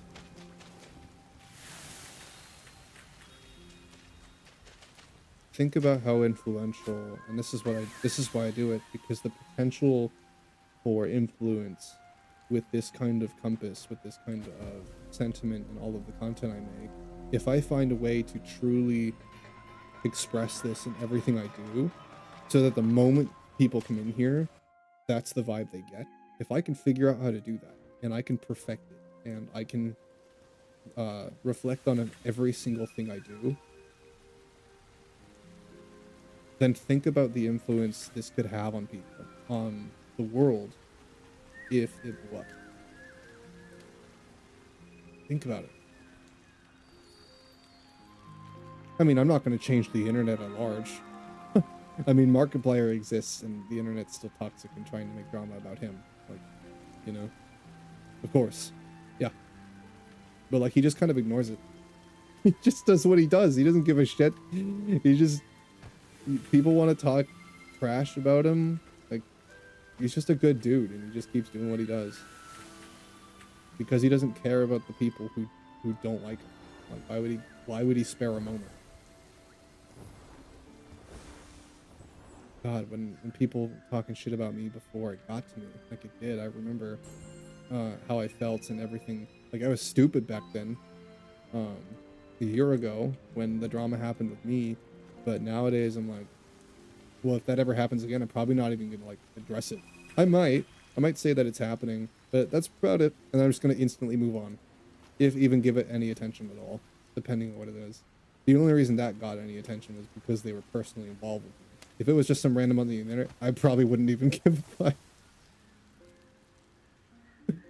Because randoms have tried to start shit with me before. It's not like that was the first time. I just don't care. Just get rid of them. You don't know me. Why are you gonna come in here and start starting stuff? Like,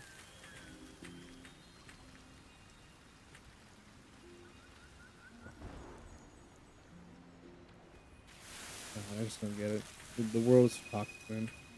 But like, I'm not gonna sit around and just let it. I'm not gonna just do nothing about it. It pisses me off. I can't make people stop being toxic, but I can at least reflect on the ones who aren't, and who are upset about this stuff the same way I am. You know, I can at least make some lives better.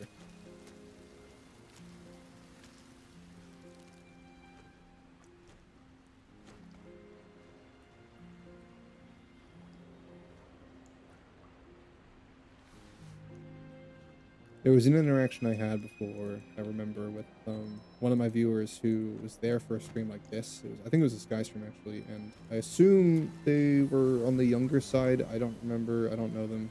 They weren't here very long. That's kind of the point. I was talking to him about, like, how I disconnect for an hour at least every day. And I don't mean, like, just go play games by myself. I mean, like, I turn everything off.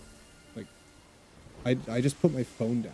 And the most I bring with me is usually musical as well.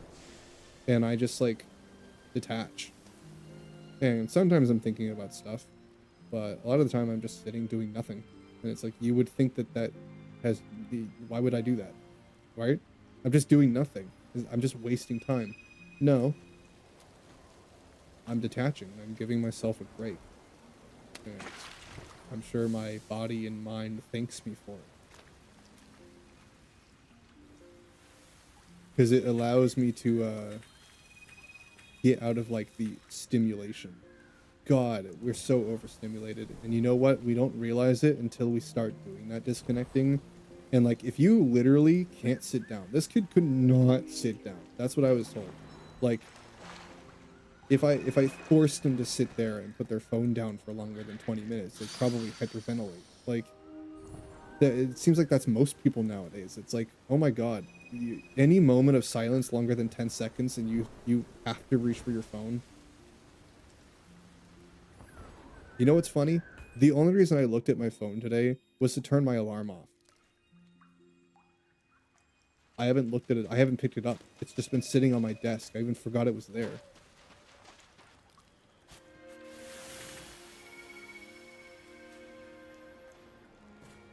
Like, that took so much time to do, but like, you gotta start somehow. You gotta practice the self-control. Dude, it makes life better. It really does.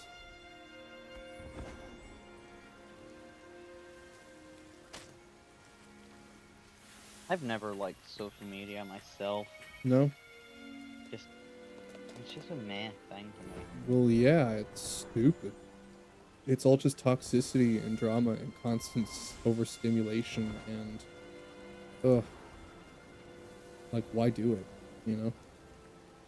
And that's the common misconception, is that because I'm on the internet that I ingest it. Not really. Like, I have TikTok. I Yeah. love TikTok. Just because a lot of times I'm listening to things like this lady right here who's talking about why specifically Florida is chosen for all rocket launches. Okay. You know why? Why?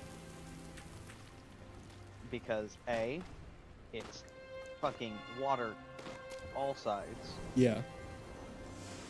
The likelihood that you have an accident whenever launching rockets is high.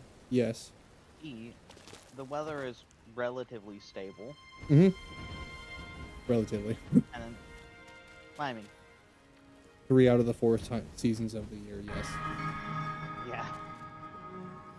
You have hurricane season and that's it. Right. And then, fuck, what was the last one? It's relatively easy to get things shipped to there. Like, resources. Yeah, you can move stuff in and out pretty quick. And that's why Florida is chosen for Neat. all major launches. Just random stuff, yeah. And it's just fascinating. Yeah, there's nothing wrong with that. But you probably don't think about the medium in which you consume it.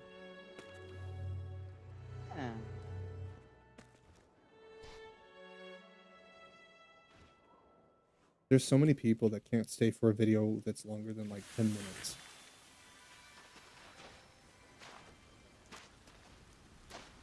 I mean, the hook is really the main thing.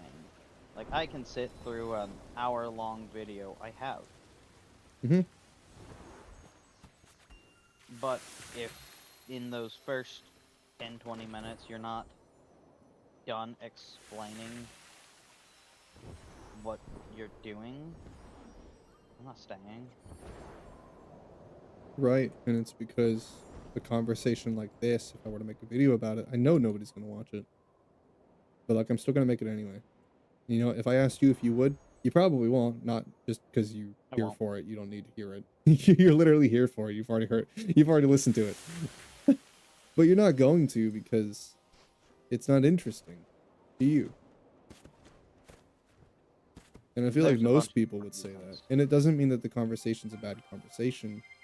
It just means that people don't have the attention span for it. I feel like all of my content has to be so front-loaded now. I put all the biggest sounds, all of the most clippable one-liner moments. Everything has to be at the start of the first 3 minutes, because if it's not, they don't think the rest of the video is worth watching. Everything has to be so front-loaded now.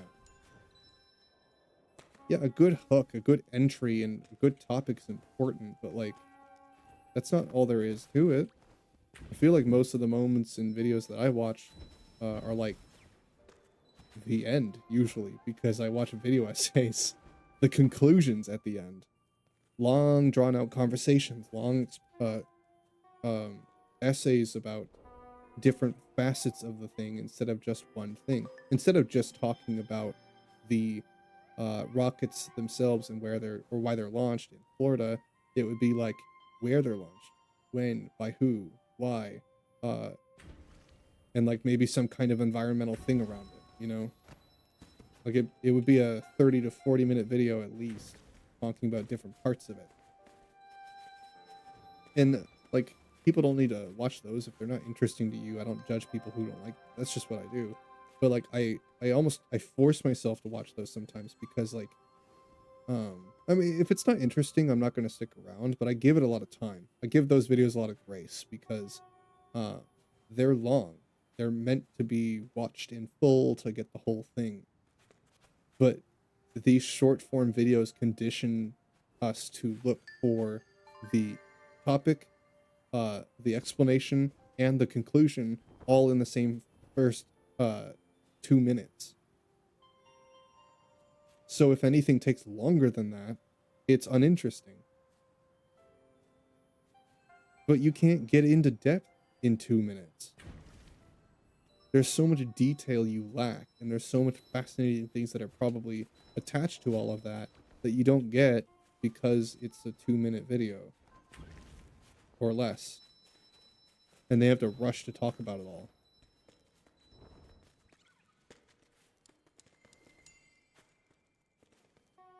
And it just trains your brain to look for everything in a short amount of time and then move on to the next thing. And it stimulates you in a way that, like, it just reprograms you. It does.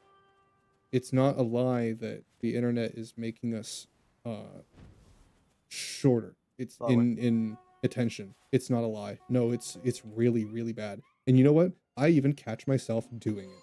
When I put on shorts and I've been longer for 20 minutes and I get through all the ones that I normally watch, and if I keep going, I have to stop. I do it so quick now. I've caught on to it like really well now, but like for a while, even I fell victim to it, to where like I could spot the ad before it even plays in the audio. Like I know what to look for. My eyes can find it before I'm even looking at it. I just subconsciously swipe through ads faster than they even show up because like I just know what they look like.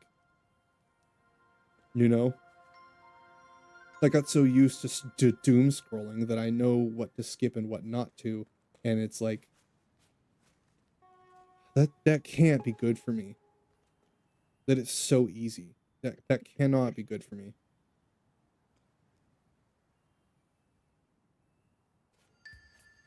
I get so overstimulated, but like they are made that way intentionally. Like that cannot be good for us, guys. It's like a drug. It's not any different. They're meant to stimulate a part of your brain specifically and target that, and then derive as much serotonin or whatever into that part of your brain, dopamine, as quick as possible in the most digestible format. God, it's so bad. Oh, the fact that my shorts get thousands of views compared to what my videos, that nobody, not even my regulars, go and look. And it doesn't bother me all that much, but it is a little mildly upsetting. Not because I put a lot of work into them, but because, like, it's just true that not even the people who watch me have the attention span to go and do that.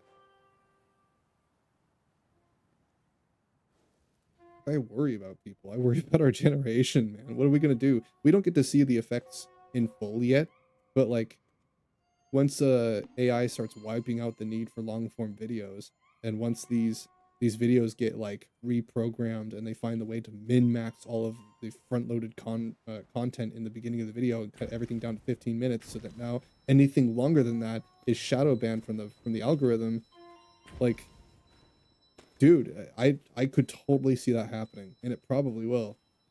And what do I do then? Because if I'm not front loading all of my content to singular 10-second moments, then like, so I'm just gonna get drowned out by the rest of the crowd that's already doing it.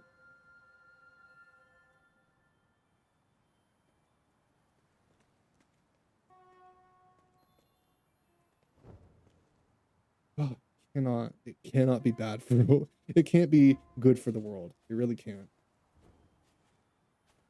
I hate short form so much. I'm being hollered for. I'll be right back. All right.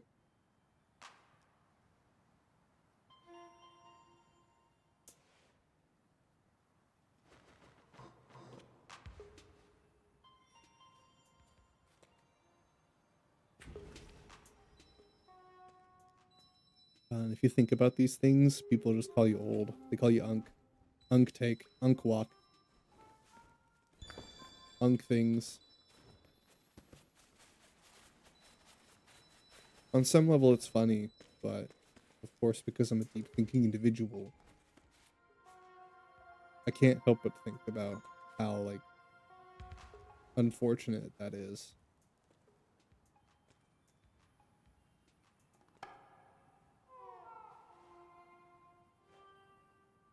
I think it's also true that a lot of people who do watch me don't watch the videos because they're already busy doing exactly what I'm talking about in the video. So I'm not taking offense to it. Like, don't even worry about it. I make those videos because I like making them. And because I know that someday somebody might watch them. Same reason I stream. I like doing it, you know? And I know that sometimes people will pop in here and they might just move on. They might not even think about it. It might be a pleasant conversation for a day, or it could inspire them to change something about their life and the way they view it. And maybe then they can use that to inspire other people and start a chain reaction. I don't know. I might start a chain of positivity in people's lives. I could. I would hope that's what I do, but who knows? I do it anyway because at least it's working for me.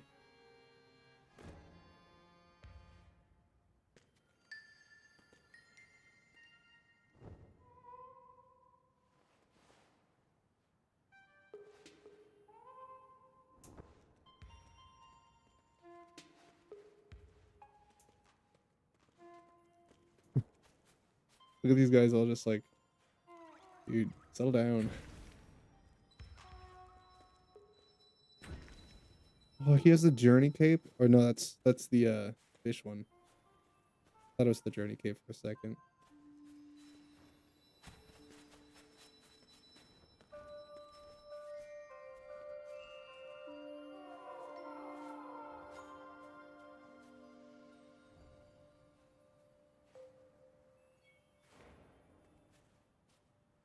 Yeah, I remember all the little friends I've had on Sky and a lot of the remarkable moments because this game entirely forces you to live them.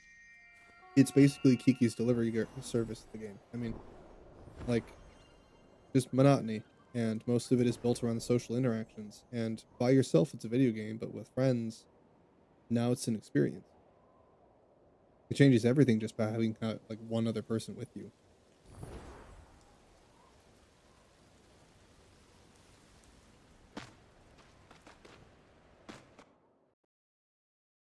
Hmm. Oh, the game crashed. All right, Sky. Yeah, an experience indeed.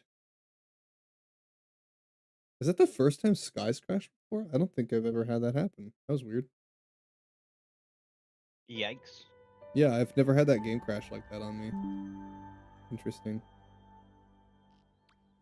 Well, that's new. Anyway, I mean, thankfully I just finished what I was doing.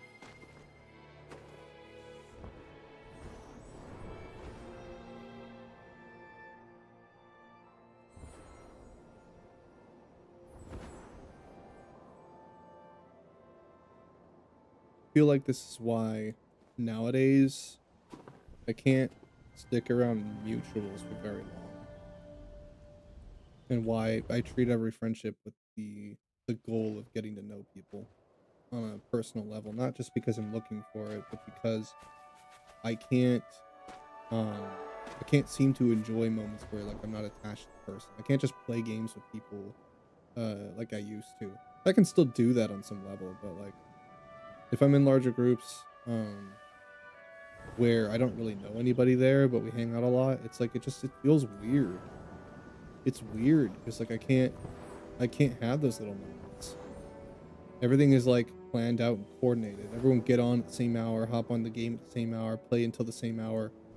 Um, they just talk a lot and play like just scream too loud, play the video game. Like we just don't have those moments anymore in between where we just yap.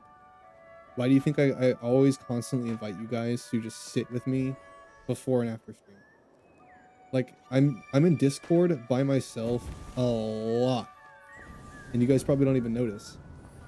I mean, yeah, sometimes it's awkward hours, but you know what I mean?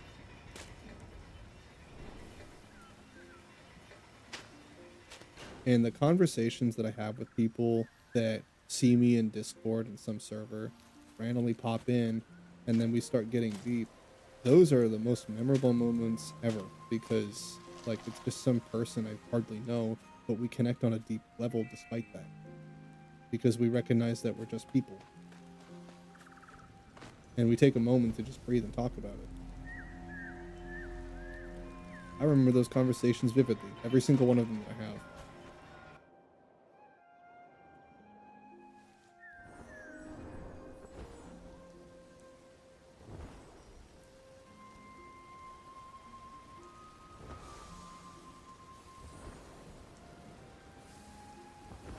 And all this just we just remove the need for all this stuff. And I'm like, Cheesy just randomly came today to say she wants to just yap, and I'm like, we don't have a topic, it's not planned out at all. She knows when she's hopping online, obviously, but like that's about as much planning as we've got. We don't know what we're talking about. I don't know if she's interested in the topic or if she has some other thing she wants to do. Don't know. But I still agreed to it because like these days I live for.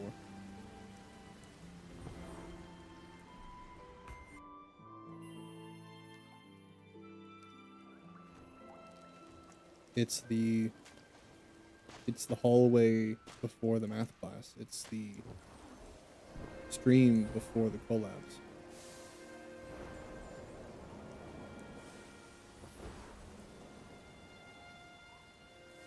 So, I mean, nothing could happen today or something remarkable can. Don't know. But it's the uncertainty itself that makes it unique.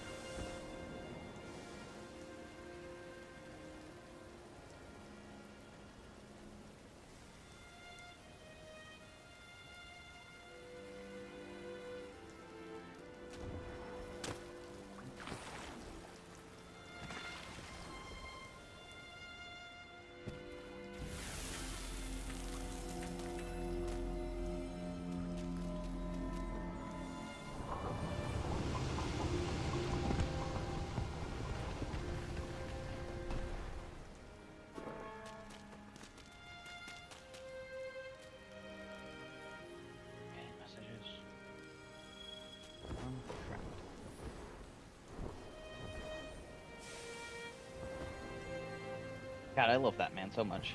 Which one? So adorable. Oh, your boyfriend? Yeah. Mhm.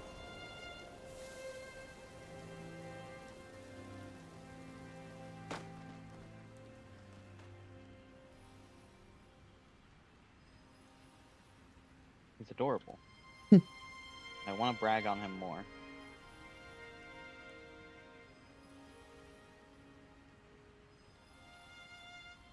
You know what sucks?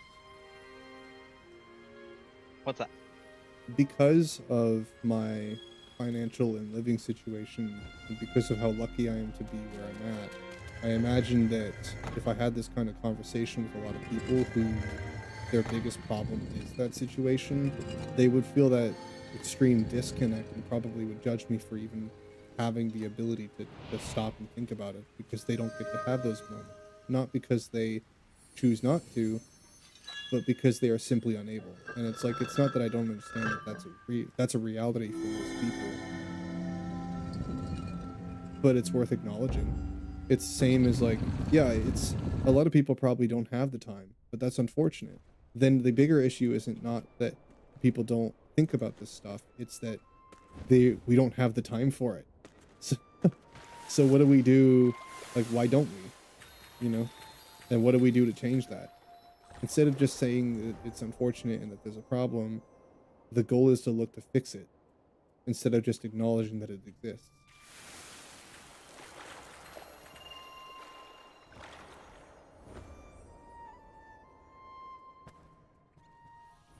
I'm fortunate enough that I have all the time in the world to think about these things. Of course. Yeah. Count my blessings every single day, man. But it's important because of people like me who have all the time in the world to think about these things and give people a moment of reflection that they otherwise wouldn't know how or can't have.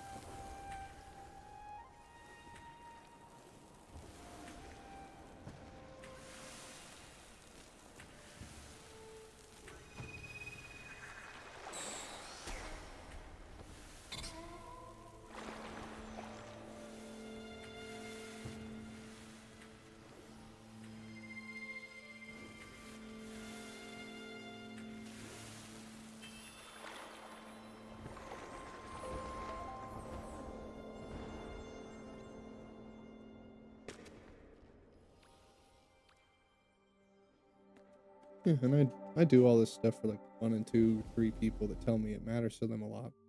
I do it for them.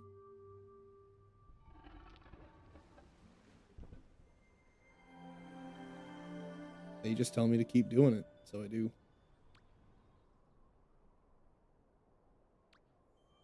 I know that because a handful of people believe in me, someday more and more people will too.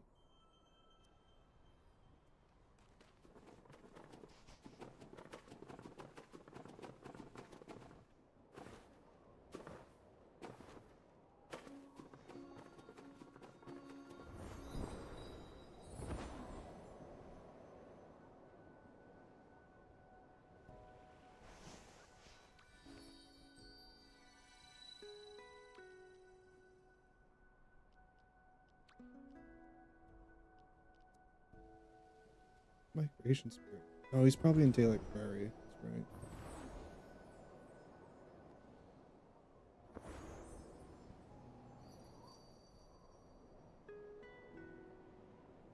Or is it this one? Migration spirit? Oh, there we go. How do I take you on an adventure?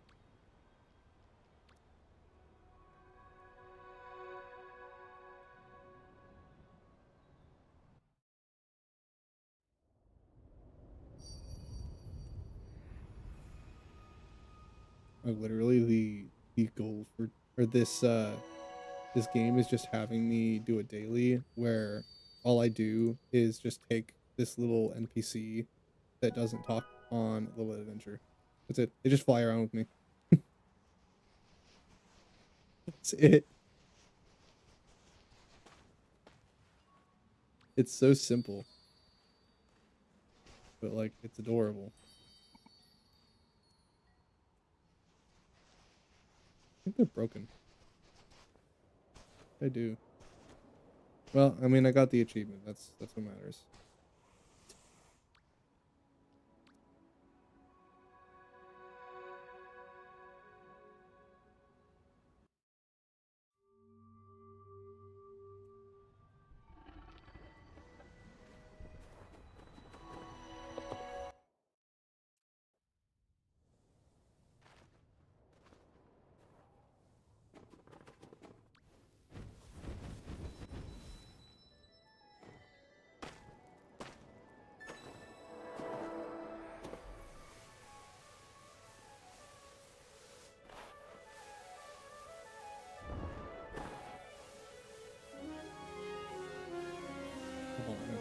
off of the stone, or at least down. It's really loud.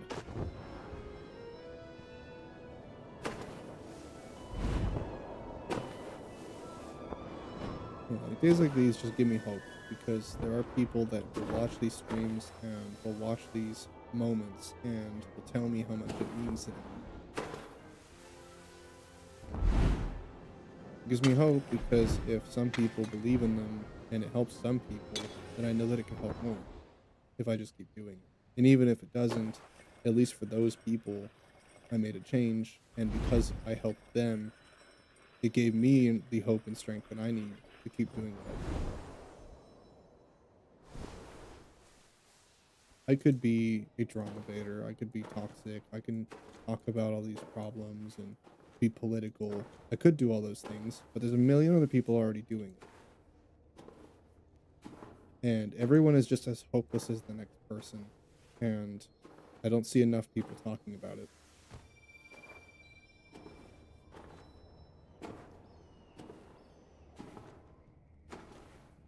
What are we not talking about?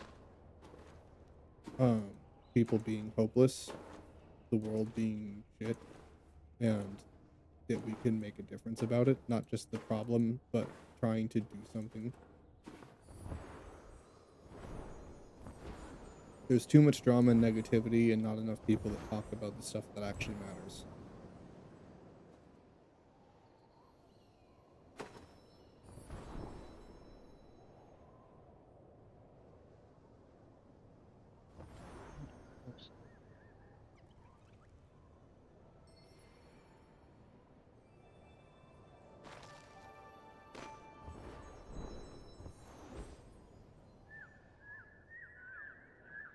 I mean, Sky, the story in Sky and all the interactions with the NPCs and their stories are literally like all of the things we're talking about. Like every human emotion. Each of the zones in Sky are based on a certain emotion. They all are. That's how they're designed. And all the stories within them talk about it, and they address and they show like these characters going through things that we all go through ourselves. Some of them are just goofy, fun. But some of them are really deep and tragic.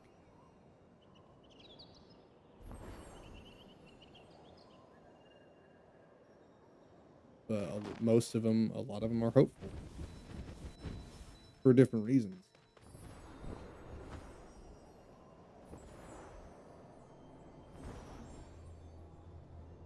And like, I could just worry about my candle grind, and I could just think about the monotony, and I could think about like events and trying to plan for the next one, and oh my god, what's happening next season, and I could think about all these things and get all stimulated about it. Or I can just stop and admire the music.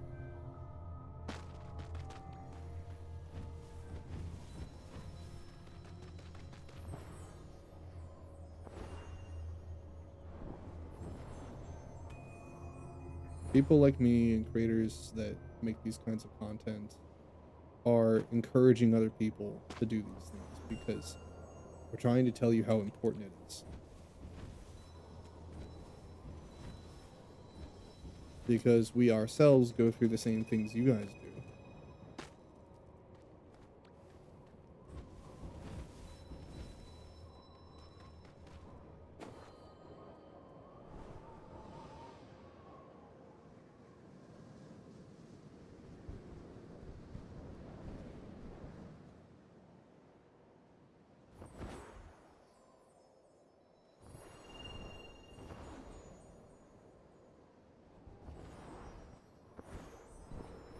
Like, I gotta focus on making my model, and I have all these big projects, and I've got all these friends with collabs, and I have all this promotional stuff I want to do, and all these things, but I'm still putting all of that aside to make a video no one's gonna watch.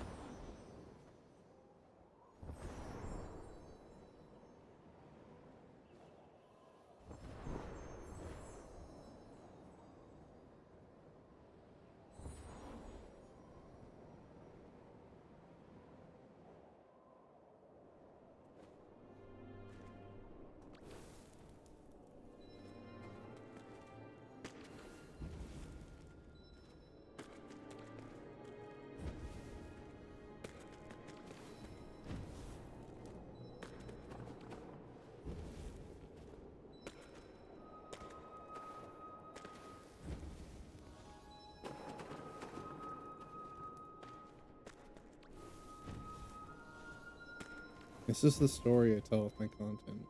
This is the reflection that I do myself, and everything ultimately I do to change my own life. But it's through documenting the experience that other people get to do the same and are encouraged to do so.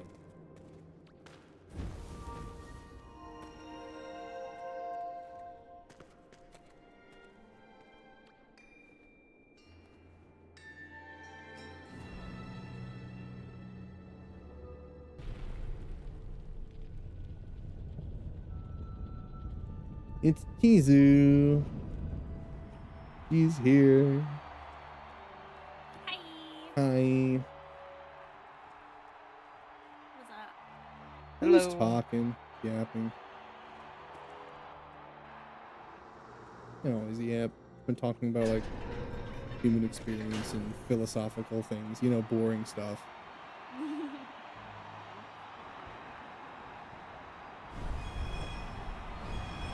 Ooh, an arrow bar as well. Yeah, you know, self-reflection, just detachment, you know, things that like League players and Twitter users don't ever think about. The gross stuff, you know.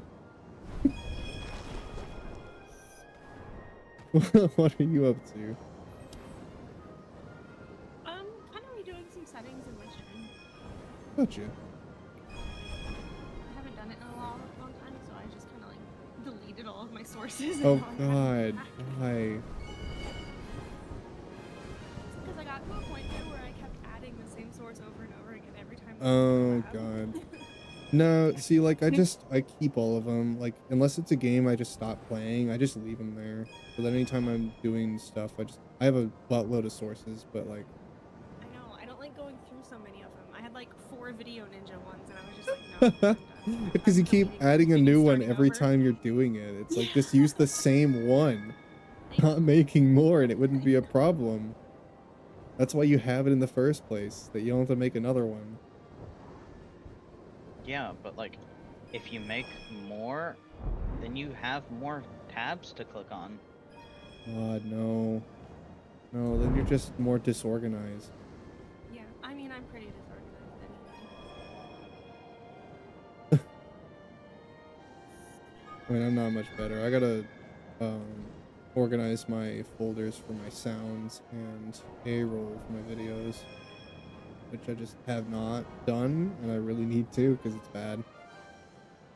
Now that I'm doing clips more regularly, I'm getting more and more memes and sounds for videos, and it's like now it's just getting hectic. Can't find what I need.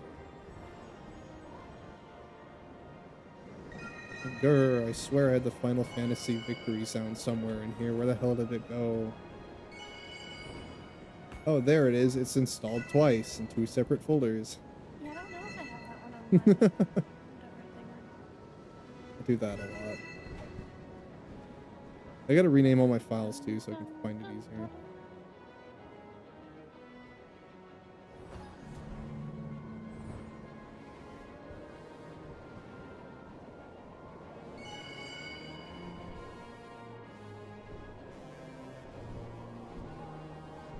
Yeah, just doing my Sky candle run. Because it's Christmas in Sky, so I need to get the outfits and stuff.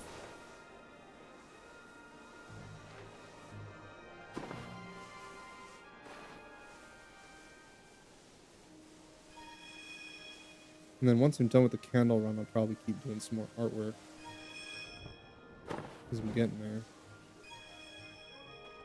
Yeah, that's probably what I'm gonna do today. Yeah. But I'm not. I'm just gonna do it just chatting Yeah. and doodle or something. I always like to have some kind of cozy game in the background. Alright, turning open Discord. I still have you down because you were on your phone last time. No, I was all echoey. Yeah. Well, no, it's just louder. Mobile's just louder.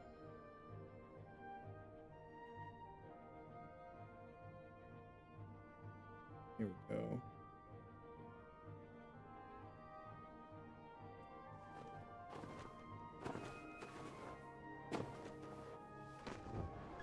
I can get us all 3 together for yapping today, but I can't get us together for Baldur's Day. Spicy looking at you. Stop being so busy. Sorry. Just go leave your job already. Sorry. God. What are you doing, Spicy? I am playing Minecraft today. Oh. More coziness. Everyone's getting all cozy. I would love to have a Minecraft server. I've got some saves, and I'm a great builder. It's just like I can't play for very long because people get bored and move on to other games. See, I am completely addicted to modded Minecraft. I have a save that's totally opposite. To the point that I cannot stand regular Minecraft. Mm-hmm. It just won't happen. I mean, you've already seen the server I've had for like 5 years that is corrupted to where it's still perfectly playable. It's just Minecraft, but it's 1.16 and it's permanently locked to that update because something with like an add-on pack. It's a whole long story, but like the file's permanently stuck in 1.16, and I'm like, that's beautiful. That's like the last update I actually liked. And it means that if I ever don't want to deal with all of the, like, the new stuff in Minecraft and all of the changes, I can go back to my old map. It doesn't even have caves and cliffs. It's just Minecraft. See, you're missing out on caves and cliffs. I'm really not. I don't like caves and cliffs. I think it was kind of a negative. What? It was one of my least favorite changes. You're a heretic. Well, that's why I play Minecraft by myself. And I built myself a nice 40-something room mansion, all unique, doubled up on walls for paints and stuff. Yeah, I think you've shown me your Minecraft world before. It's huge, and I even put a bunch of mods in there to make it like Silent Hill and spooky. So now I turned it into like a paranormal map, and I added some mods for like weapons and stuff to make it more RPG-like. And it's great. Good map. I like it.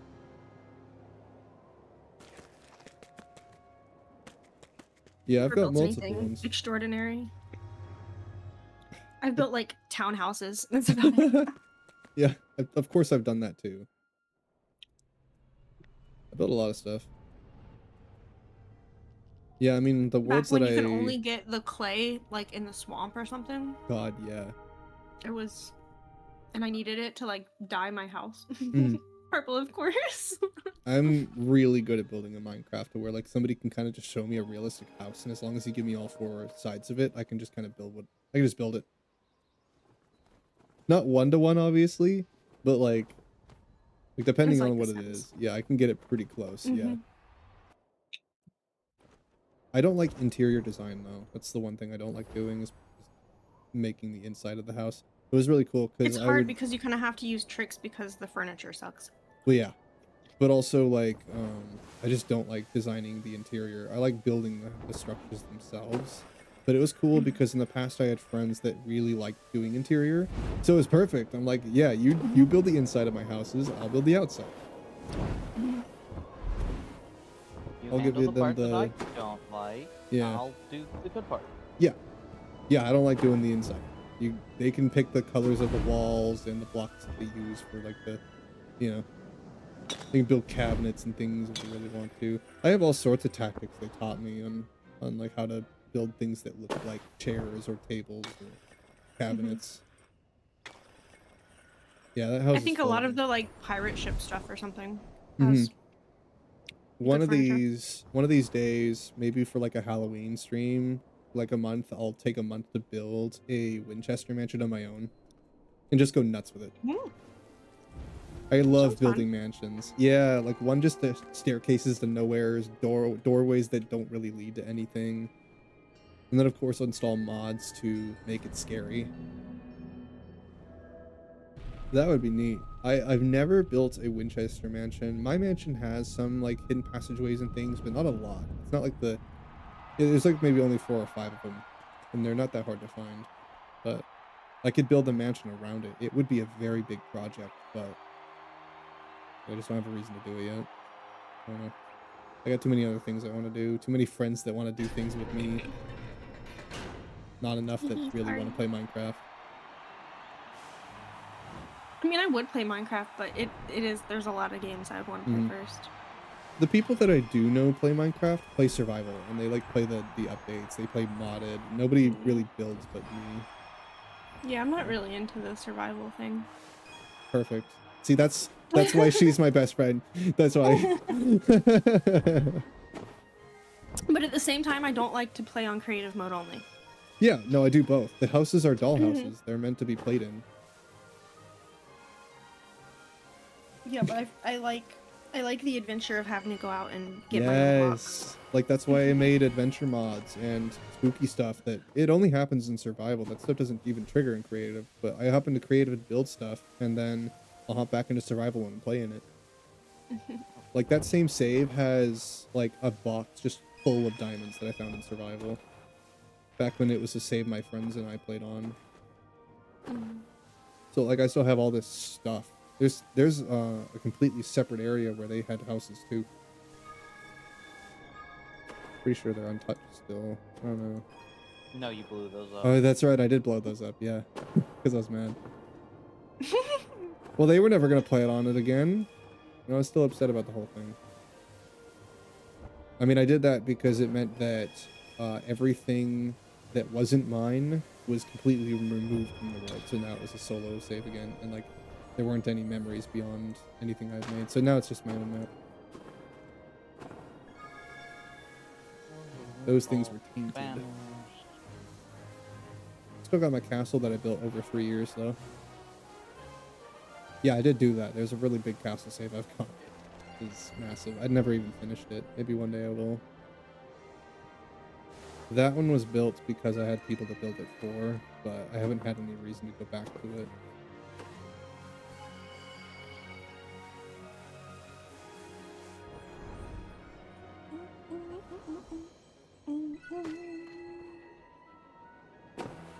See, like, I get impressed by people's building mechanics in here. I just don't care about actually doing it.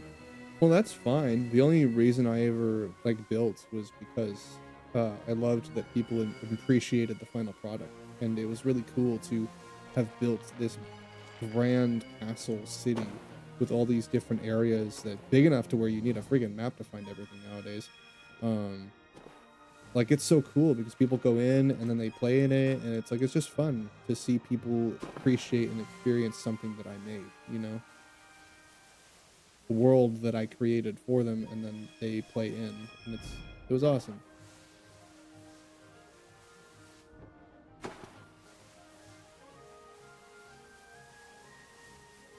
I mean, the only reason we stopped was just because nobody had time anymore.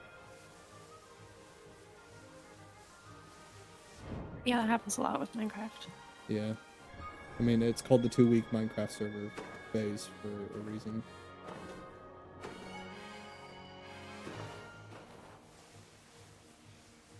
Yeah, I find like with survival, because it's a set amount of things you can really do in it. Like once you've completed everything and you have all the resources and stuff, like what are you supposed to do with it?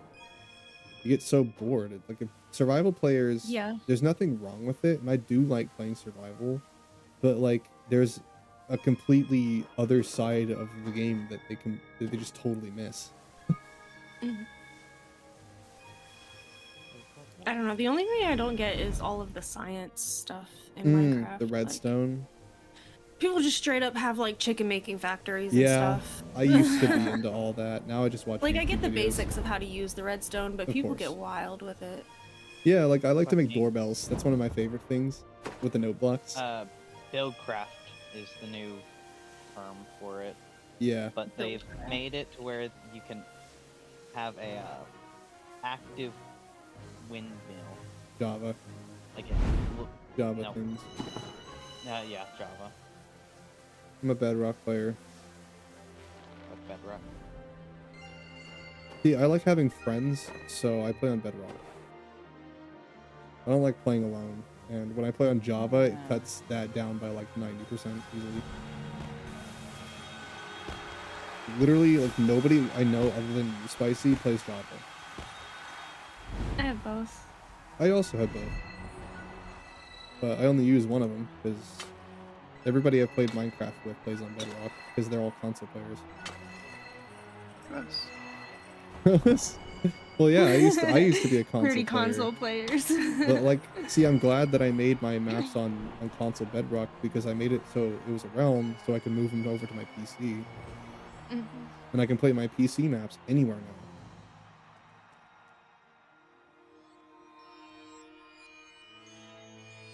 So like, if my PC for whatever shits the bed, I can make a realm of my favorite maps, and then like, of course, I have to pay to do it, but like, it's not a big deal. It's not an expensive thing, and I only have to do it once. Um, but I just download the files quickly on other platforms, and then I'm good.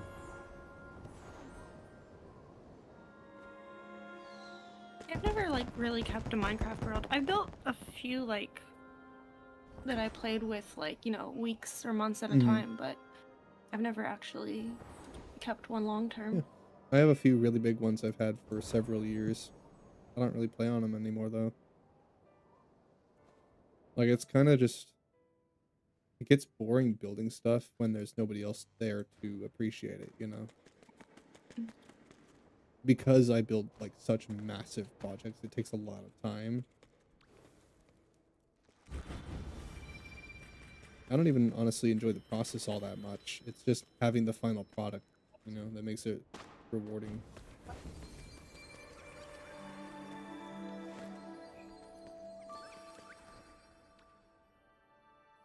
Nice. Like, I would do big Minecraft stuff, but like, Minecraft is a commitment for me because I build grand structures. And I mean, I don't necessarily have to, but that's what I play it for. And if I start a server with people and I start building stuff and we have like an idea for building, like there was this friend group I had that was doing a server in their Discord with a bunch of people, and like that would be cool and I would play on it. But what they wanted me to do was build like a big old modern city. And I'm like, yeah, I could do that. But one, it's not my save, which means none of the work is permanent. Um, and two, like I imagine that most of those people won't be there after 2 weeks go by. Oh yeah, for sure. Have So you ever like, played Dragon Quest Builders? no. Oh, that's such a good building game. It's like Minecraft but chibi. Oh, it does sound cute.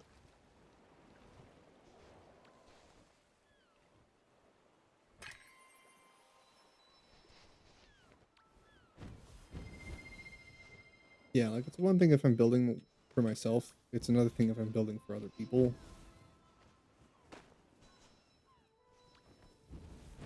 I'm gonna BRB real quick to set up my stream. No problem.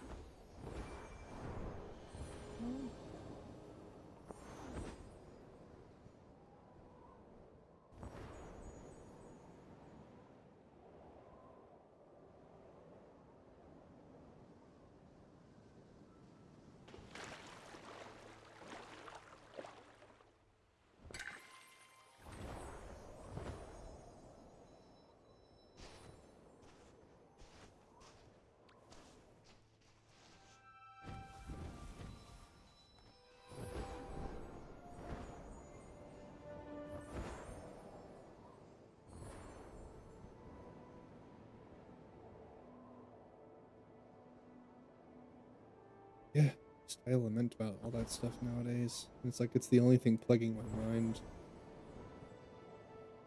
I mean, that's a good thing because, you know, they're not negative thoughts. At least it's what's pushing me to do all this stuff. Like, man.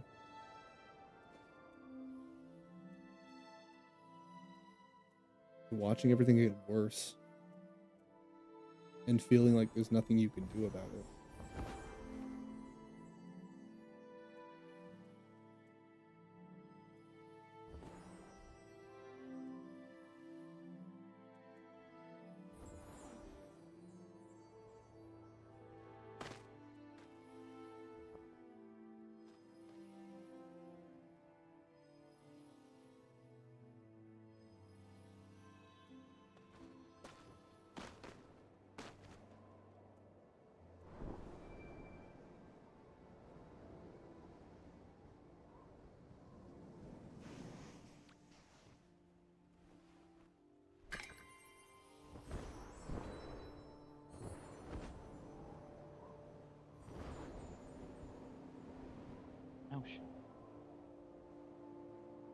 do I do this?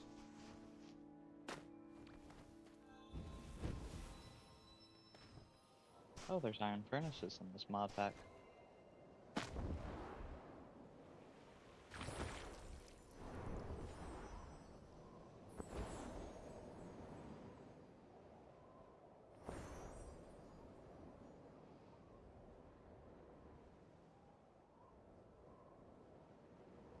Modded Minecraft. I don't even mod mine that much. Keep it mostly just base.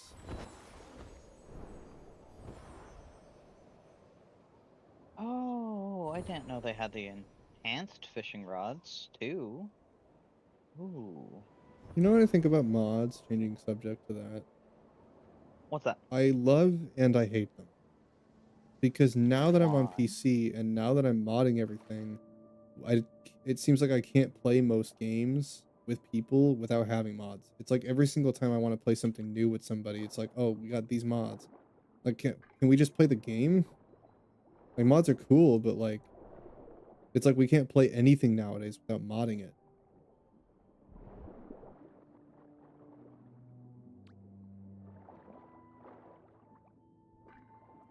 Like, why is it a 10-step program for me to play stuff with people now?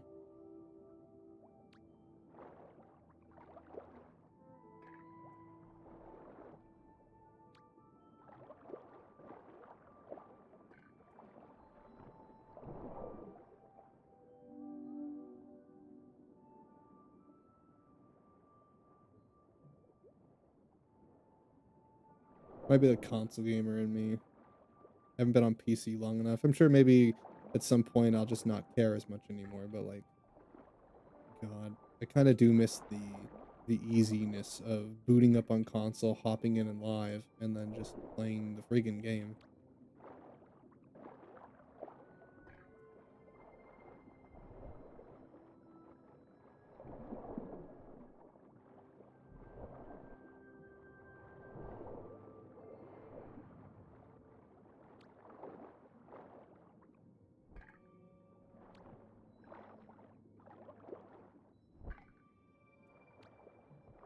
On consoles, like, it's not even something you can do. I mean, nowadays that's different, but back then when I was on console on the one, uh, it was not even something you could do.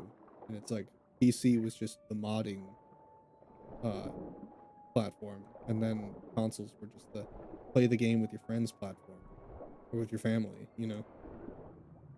Boot it up and do it. Don't have to think about all the extra stuff. Kind of miss it.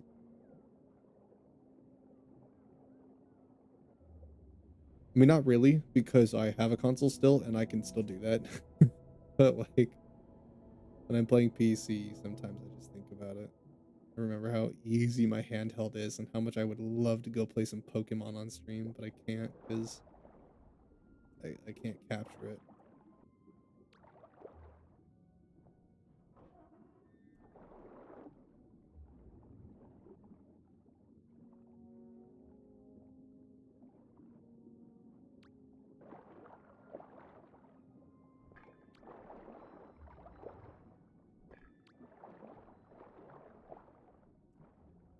Now it's literally the worst combination, spicy. The internet now is actually the worst combination of things because it is simultaneously the most isolating, lonely thing you could possibly do, but also the most overstimulating. Like, how are we supposed to even deal with that? We are not programmed to deal with that. And yet that's what the internet and what the world is feeding us. Constant negativity and overstimulation. Like, what are we supposed to do with that?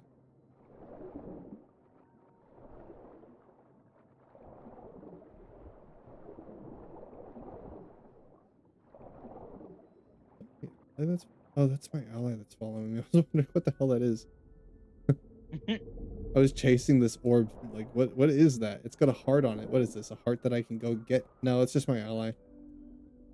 All right. I never invite them, so like I'm not used to it. I only did it because the quest told me to.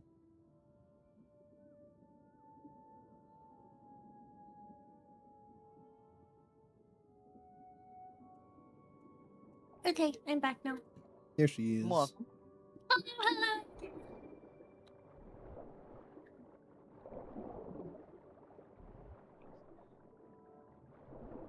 See, I'm probably just gonna like play on my tablet here. Yeah.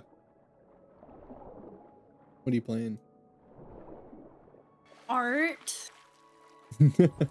Playing, I mean messing with. Yeah, that's fair. Fort. Yeah, I thought of doing like a Christmas photo of me and all of our friends. That'd be cute. Yeah, since we can't take one, I'll just draw one. I'm an artist. I can just make it. There you go.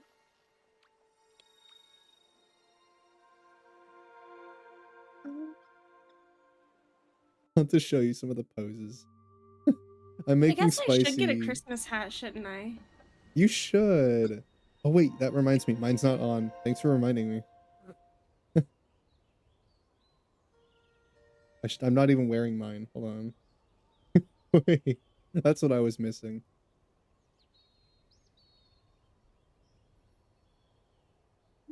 I could probably grab a PNG and just attach it real quick. That's what I did. VNN users. So easy. I'm gonna miss it, you know, being live 2D. Like I guess that's what I can talk have you about messed today. around with it yet? Yeah, I've been trying to figure out like what to talk about today that's not like depressing or philosophical. That's something here. Let's talk about that. Let's do that. Now that we're on art. Yeah, I haven't fiddled around with it yet because I'm not done with the model. It's taking forever to do, but I'm gonna work on it soon, probably later this month once all my other projects are out of the way. But like I can't wait because I can't fiddle with it right now, but I obviously am watching a lot of YouTube videos on how to do it before I even start, you know, and it looks so cool. But like I'm gonna miss the hand tracking. I'm gonna miss the ability to move my model around the way you can in 3D.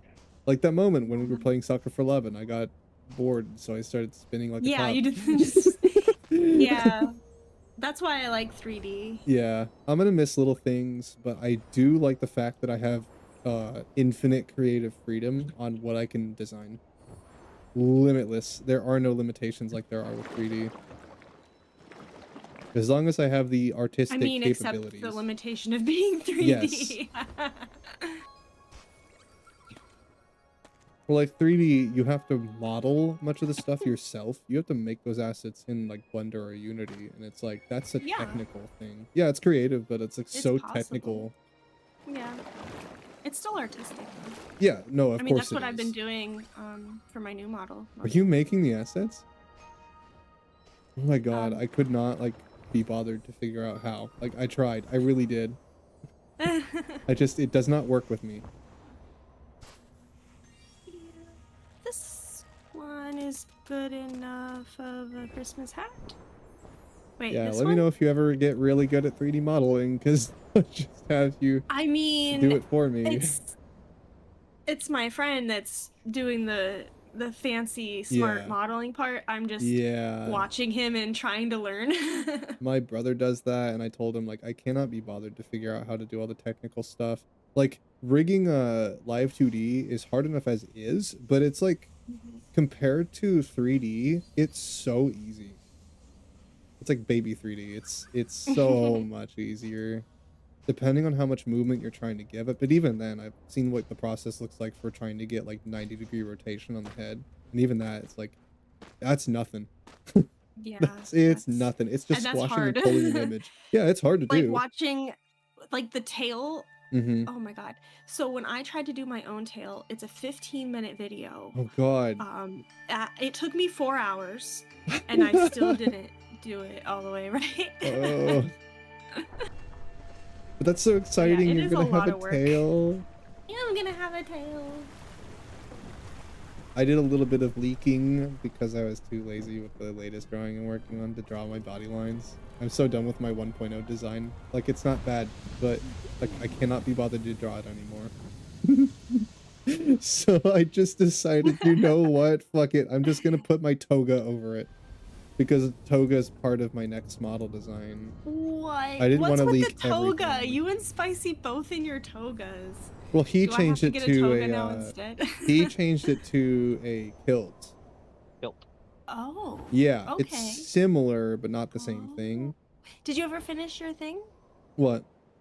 Your concept? Your Oh, spicy for him? concept? Yeah. Yeah. I just gotta finish doing it. Did I ever show I you? thought it had a I don't know if I toga. showed you. I was there for the stream. Okay. I don't think I told you. Yeah, I told you. I think I You was just there. lurk. I told you. That's why you're always I in the might have top just been right. secretly lurking. Yeah, you do that. You did that a lot, apparently, according to your What's that? raps. According to your recap, you do Yeah. that more than you thought. Yeah, it was like 200 something hours. Mm-hmm. I'm like, damn, What you am I watched me that much? Feel bad because I only had like 80 on you Mm, and like less on yeah. yokai. I watch a lot though. Like I Yeah. had a lot of watched hours total too. Yeah, I don't watch a lot. I mostly just watch YouTube video essays and art stuff. I gotta watch my friends' streams more. But like we all stream around the same time, so it's kind of hard because I stream the Yeah. longest out of everyone. Yeah, that's why I want to stay up till midnight tonight because I want to raid Chubby. He stops by mine so much, but he streams so late that I never get to catch his streams. Yeah. I'm very excited. Sorry if my voice still sounds weird. I'm very excited to feel be like live it's 2D still- though, because the art Blah. direction it just makes so much sense for me though. Because like if I wanna do a bunch of fixes, or if I wanna add like things, I don't have to go and render the models. I can just go, oh, we want a boba cup. I can go quickly make that, and like I can just position my arm. So I'm probably gonna have my arm already positioned for some stuff, for accessories and things. I'm going all out. Like I'm doing everything. I am expecting this project to take a very long time. Like spring could be over by the time I'm done with it. Actually, yeah, it probably will be. It's probably going to be a summer release or like late spring, depending on how much I want to get done before I release it. I'm here whooshing my hair right now because I know what my new model looks like. I think I like this length on this one better. Oh, you're like getting a new the hair little- design too? Look, it looks like I'm smacking myself in the boobs. That's so funny. I don't know. I think I like the way that this hair bounces. We could add some more upward force probably when we do the end rendering. Mm-hmm. In post-process. Yeah. Right now it's like, I think it's much more pink. I'll have to compare the two models. I don't have the VRM specifically for the other one yet. Another thing I realized that Vinian has that Live 2D Studio I don't think has is the lighting, bloom, and like effects that I can put on my model. Like I've got lighting effects that make my wing look like they're glowing, and like all my glowy bits. From But Vinian? like, yeah, but like I don't know if I can do that in Live 2D.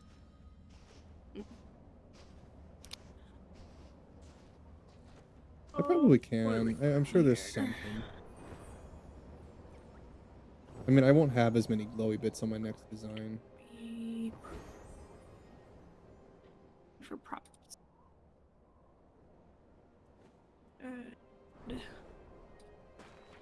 I'll probably just have to animate the glow myself, which is a pain in the butt. But it's Live 2D at least. It's a whole lot easier. Get my Santa hat. Wait, I gotta pull up your stream. I want to see. I didn't pull it down and make sure it was see-through yet. Okay, we're deleting that. Oh, should I send you a share chat, by the way? We want that? Yeah, sure. All right, here, let me get Chrome open. Chrome, grr. Oh, I have to open Chrome too. Yep. You make me do this all the time. Well, yeah, because I have to. Otherwise, we would just use Opera if it were my choice. I don't make you. Twitch makes you. Ew, Chrome. I just have to know. be on Twitch, right? Yeah. I'm just gonna send it to you. Blurb.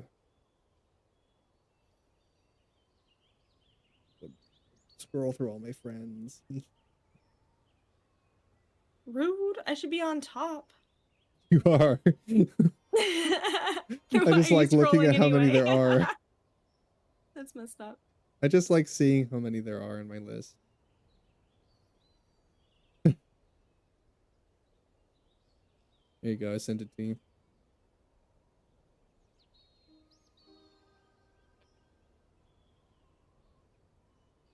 There we go. Just leave that.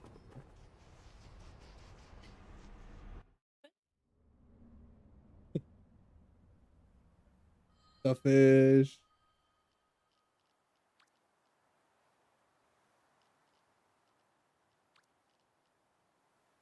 You know, it's cool that she's back now. You know, we're not like excited at all or anything. You know. Oh my god, are you low-key Didn't freaking like out? miss her at all. I'm trying not to contain myself and be Oh my too... gosh, you can get up a little ooh if you want to. A little nocturne. You haven't heard that in over a month. I'm back. Welcome back. Back spicy. You missed the nocturne fan. Yeah, just being excited that she's back. Oh, okay. Trying not to get too friendly. Yay. Shut your mouth. Yay.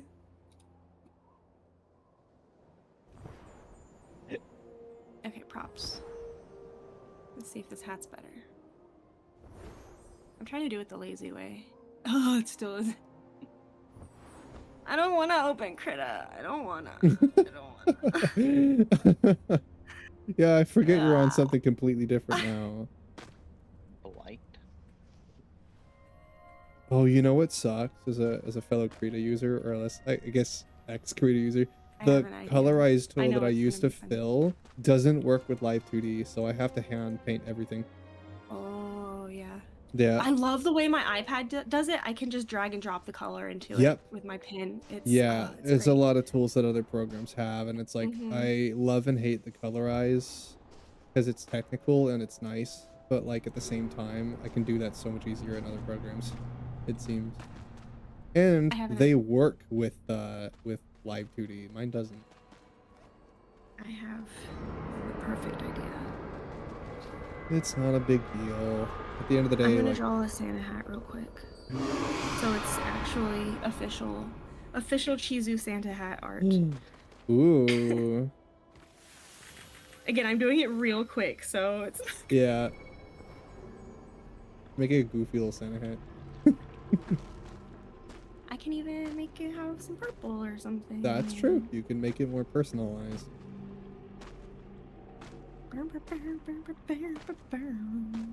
Yeah, I'm still figuring out what I want to do for Christmas. No idea.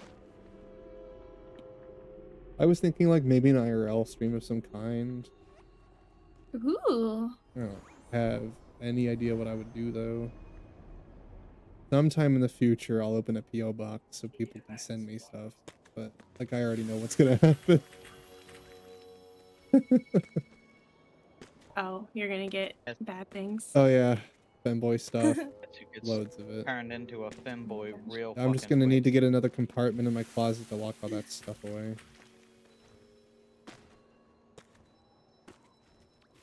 And then chat's gonna bully me and say I wear it in secret. No, I don't. I need to just get rid of it. He's really that meme of the femboy that his dad walks in on. You guys are gonna incentivize it and make it worse. He actually has a set of femboy stuff. No, I don't. Guys. He's just waiting for someone to send him one thing, and then he'll just already have the entire outfit. They were sitting there talking about like colors of leggings and like the maid outfit. They were like discussing colors and patterns and stuff. I remember. I didn't even read it. I just remember they were doing that. He's actually a cat boy in disguise. You don't know. Oh yeah, totally. It's true. Oh my goodness. No, like isn't it the internet the about horses now? Anthropomorphic things, you would not be a cat boy. No. I feel like Nocturne has a little bit more class than that. I'll give him that at least. I have decorum. Thank you. See, I'm mean, he's classy. I would be a goth boy, if anything. goth. I'm already A leaning goth towards cat goth boy. anyway. No, you know what? Cat boy with a Sure. If I collar. ever were to be a cat boy, it would be a goth. Just to give myself something to latch onto. I don't know, how gothic are you in your everyday life? Not very. Funny enough, I'm very goth or emo in personality and the things that I like, but I don't dress that way because it attracts attention. And in high school, I tried to get as little attention as possible, so I just blend in by wearing very casual clothes. But see, nowadays I don't care anymore, so I probably will start dyeing my hair and wearing more black gothic stuff. I'll probably just go full at some point. It gets expensive. That's the only It reason I don't have it. it do. One of these Oh my days I gosh. will. I bought a few things from Japan that are a little gothy, but Yeah. Oh, speaking of, how was your trip to Japan? It was exciting, probably.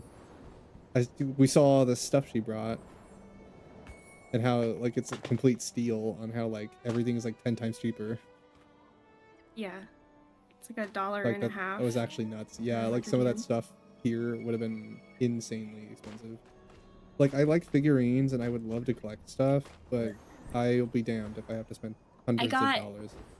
20 of them, and hold on, I have it here. Actually, I budgeted how much money I spent on figurines, I think. Let's see. Did I not calculate that one out yet?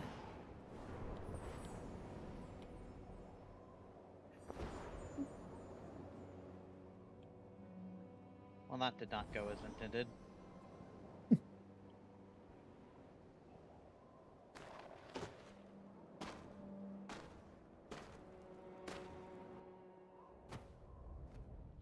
Too many figurines and things. Some of those were so cool. I know you had one, I think it was L, and then you had Madoka, and I'm like, no, you had Tomoe. That's who you had.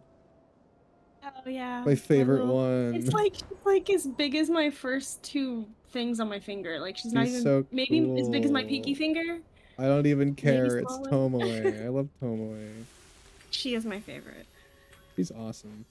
There's a character that's exactly like her in Wuthering Waves, and I hope that eventually I can get her because she literally is just like that. I don't even know how you describe her. Like classy. She's British. Her name's Carlotta. She wears like the fancy outfit, and her gameplay style is literally just around gun, just summoning guns, more guns, and then one big gun for finale. But she doesn't yell Terra finale, obviously. So she's not as cool.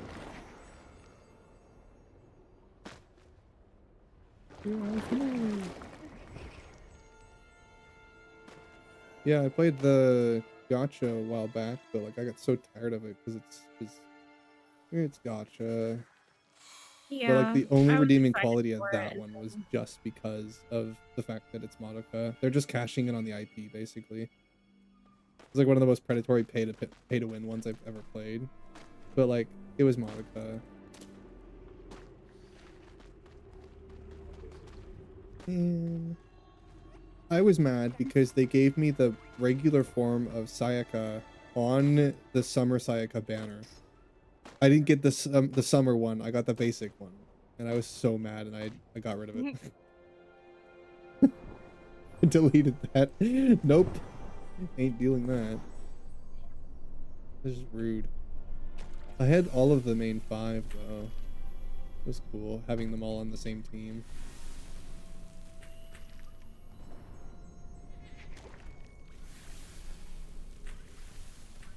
Wuthering's pretty fun, but like that's the only point.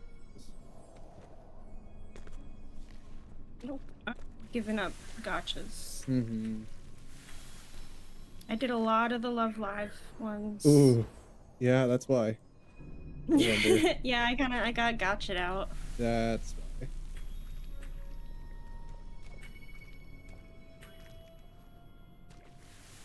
Yeah, I have Dislight on my phone that I boot up every now and then just to see what they're doing. if there's anything interesting. And then I got Uwa, which I play for the story because it's really good.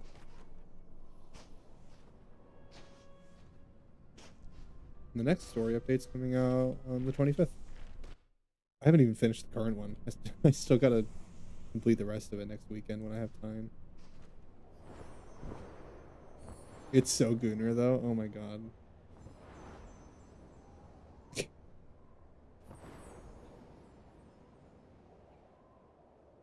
I think my only two problems with Wuwa are that it's a gacha game, so it's gonna have all the same gacha problems that we're used to. And the lack of men. It's just like, Men. yes, there's like 6 dudes in the whole game, and there's like 40 Even something Genshin characters. was like that for a while For, too. yeah, for a while, and then they started kind of balancing it out. Genshin's actually But even better then, about that. like everything they came out with was femboys. Yeah. That was Squirrel's complaint, is that they didn't have any manly men. Yeah. It's all just. You had Zhongli, you have Nuvalet, but even then, like, they're feminine men still.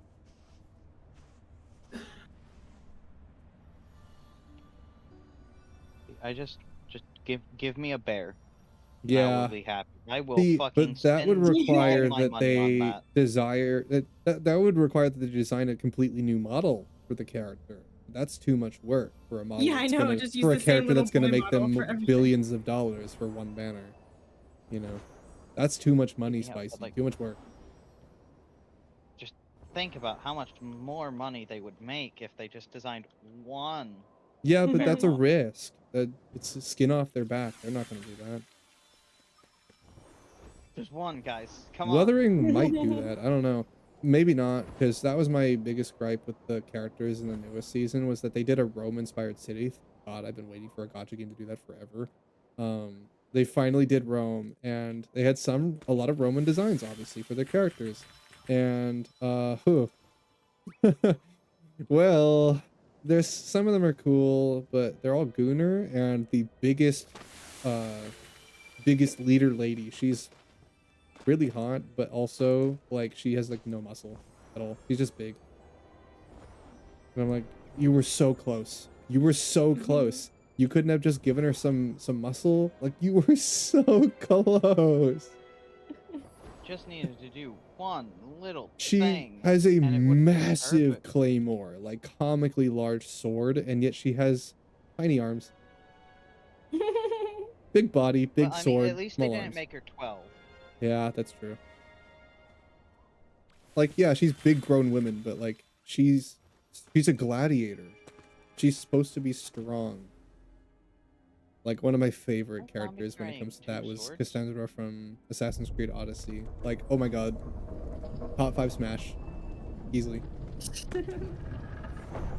All she has to do is start yelling and like wave a spear around or stab someone, and I'm like, oh. Strong female character. Woo. Oh my god. I'm trying to convince my sister to watch Full Metal Alchemist, and I'm dangling the strong female character in that show I've tried around. it so many times, but I can't. Every time I've tried it, I'm like, I give I up just on finished it. Vinland Saga, and she made me watch Code Geass, and the pacing is about the same between the 3 of them. And it's like, if the pacing is a problem, I don't understand. That's not it. It's something else. And No, I it's mean, not the pacing with Full Metal for me, because there's the Brotherhood too, and that's faster. Brotherhood's But so good. no, yeah, I've tried Full Metal and I've tried Brotherhood, and neither of them just like capture me for some reason. Yeah, I don't that's know. fine.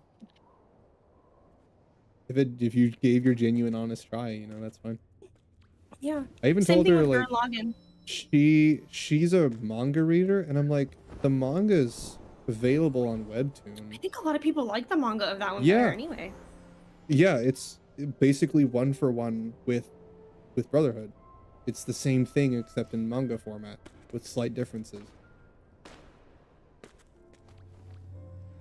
Like, it's almost exactly 1-for-1. Much of the art in Brotherhood they even kept from the manga.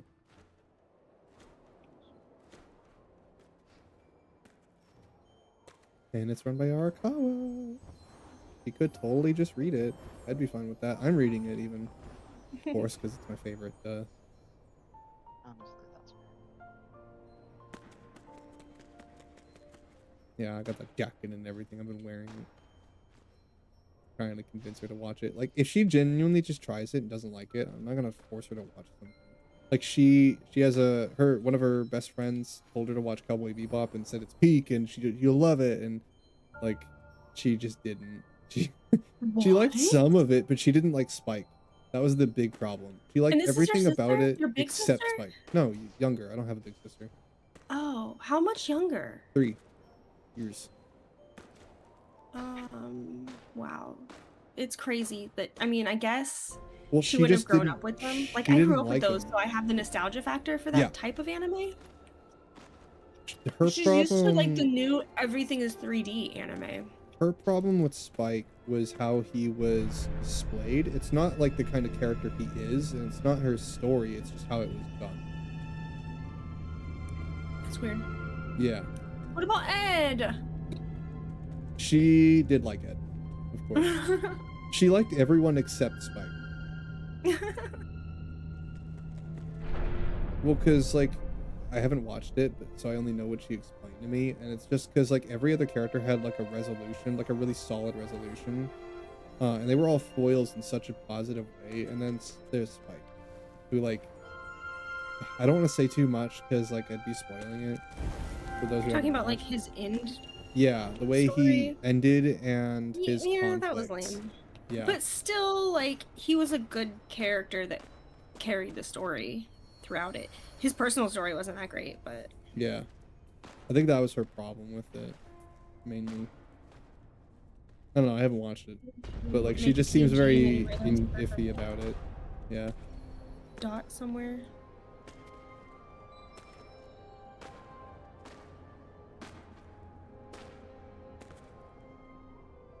Like, do you see the difference in these two pictures? On my Artflex? There's a Let's see. freaking dot on one of them. Let me see. Oh, yeah. That one dot. Curses. I see it. Oh my god, that's the worst thing ever for me because I do so many things in so many different layers. So, like, if I see a dot somewhere, oh my god.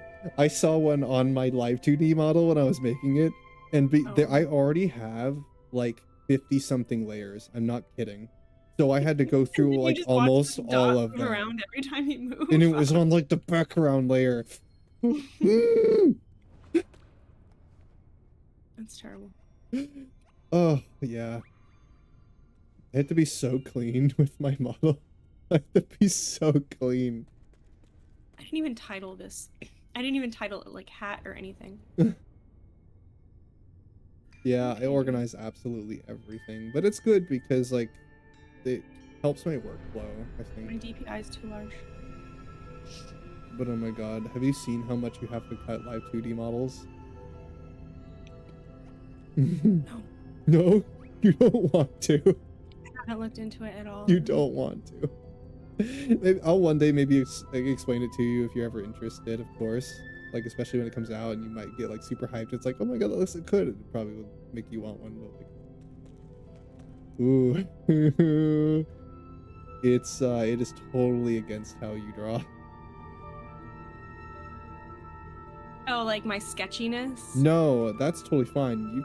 The art style doesn't matter. It's how it's organized. You have to be extremely organized with it. Pretty extremely. Well, I mean, I don't name all my layers or anything. Oh, but... ooh. You're gonna want to. Oh, jeez. I mean, like, you don't have to do, like, what I'm doing, like, so insane. You don't need to be that crazy. But there is still a lot of cutting to do, even if you do minimal layers. Where the heck how do I put this hat closer to my freaking head? Like, even the eyes obviously have to be separated. You can't rig the eyes together. I mean, unless you just want to blink. That, you know, it doesn't rig properly. So you gotta do both the eyes separately, and then there's like 5 different layers for the eyes if you want, like, really good tracking and movement. So I have to cut up each eye into like 5 layers and do them all separately. Yeah, it's a lot.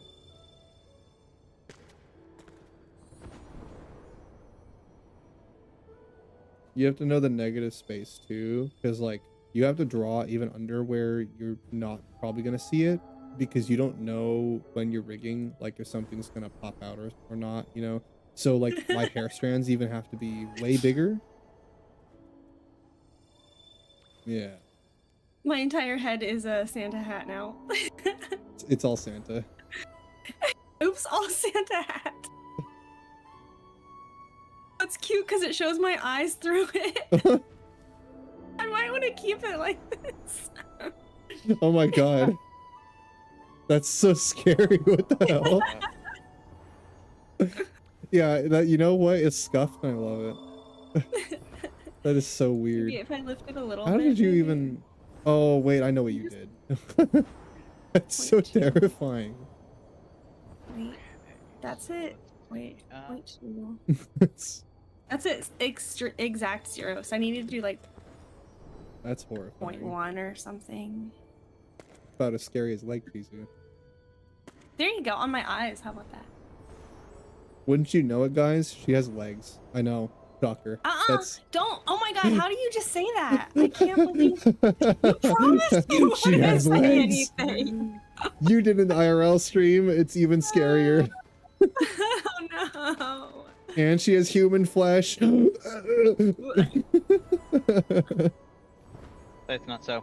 I don't believe it. It's not so. No, your the other legs that Nocturne saw were way worse than the ones that I streamed. That was scarring. I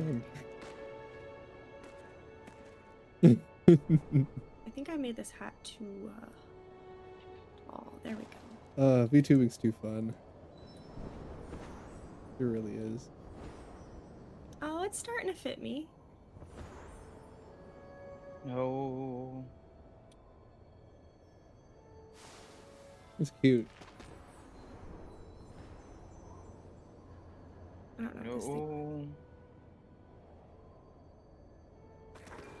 I could like quickly drop my own hat and then put it on. Wouldn't take long at all. I've even wanted to, like, before I even was making the live 2D, I was thinking of drawing up the wings as a PNG and then attaching them to my back, because it probably would look like the same as the wings I've got. And I could go crazier with them too, but like I started the live 2D before I did that. I might update my wings at some point. I mean, these aren't even like the wings I was gonna stay with long term, but I didn't imagine I was gonna do live 2D. Before I planned to do that, I was gonna do some new wing design. These have always been placeholders, and I just never got around to making wings. It's such an important part of my design.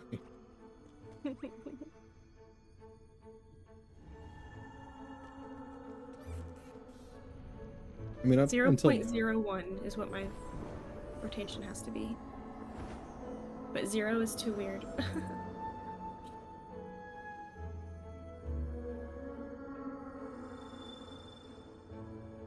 Was this the end of my candle run? I didn't even realize. I play this game so much that I just, like, zone out. I don't even think about what I'm doing. This is the end of my candle run. Oh, and turtles are about to spawn. Hell yeah. Oh, that means I gotta hurry. Go faster, elevator. I need to speed out of here. Dang. Wait.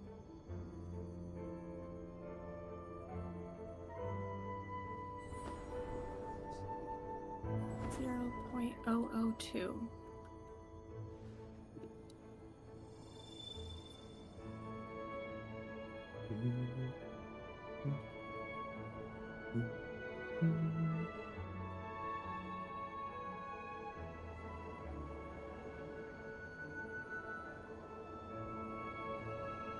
Honestly, at this point, I just want to get the design done so I can start making it, and then I can start drawing it and never have to think about drawing my old design again.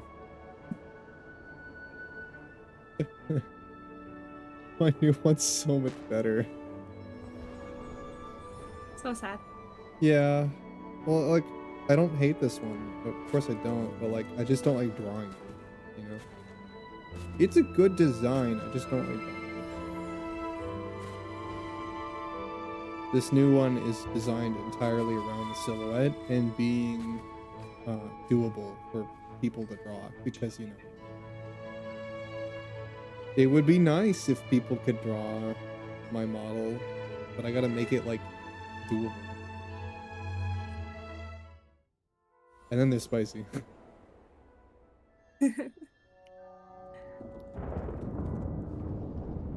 Yeah, I told him, like, when we were coming up with the design for it, like, it's not bad if he wants to be complex, but like fan artists hate him.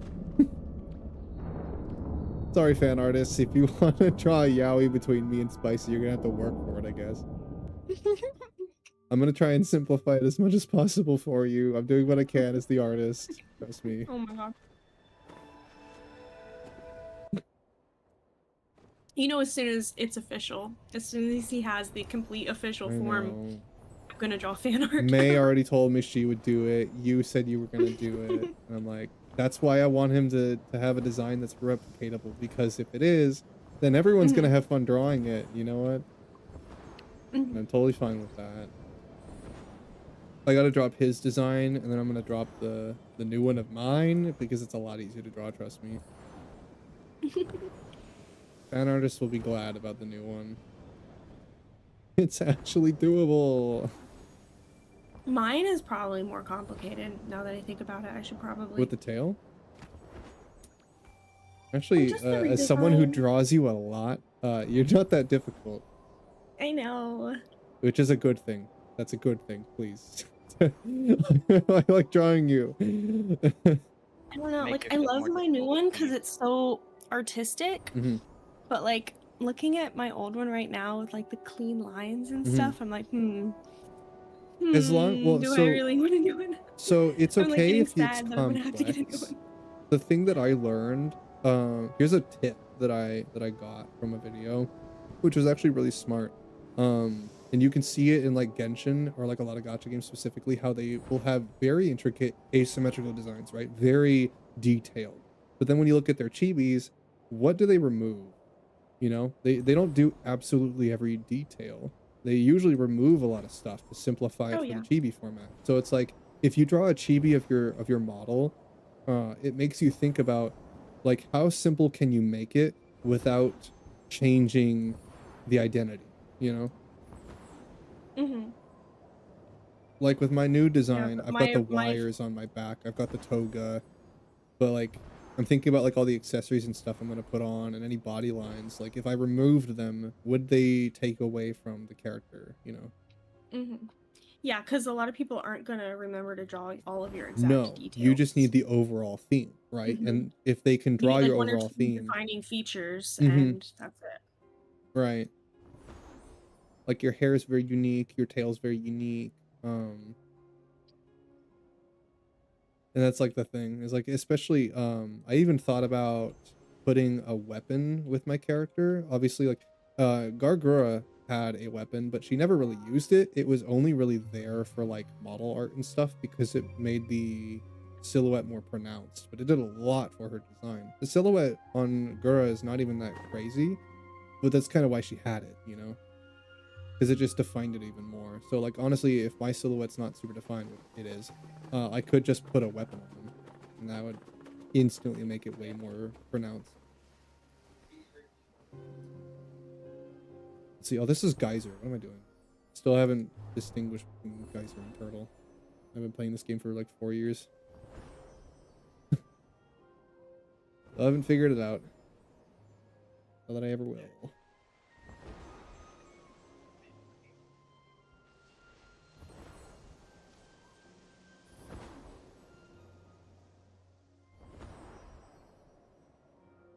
Art's so cool.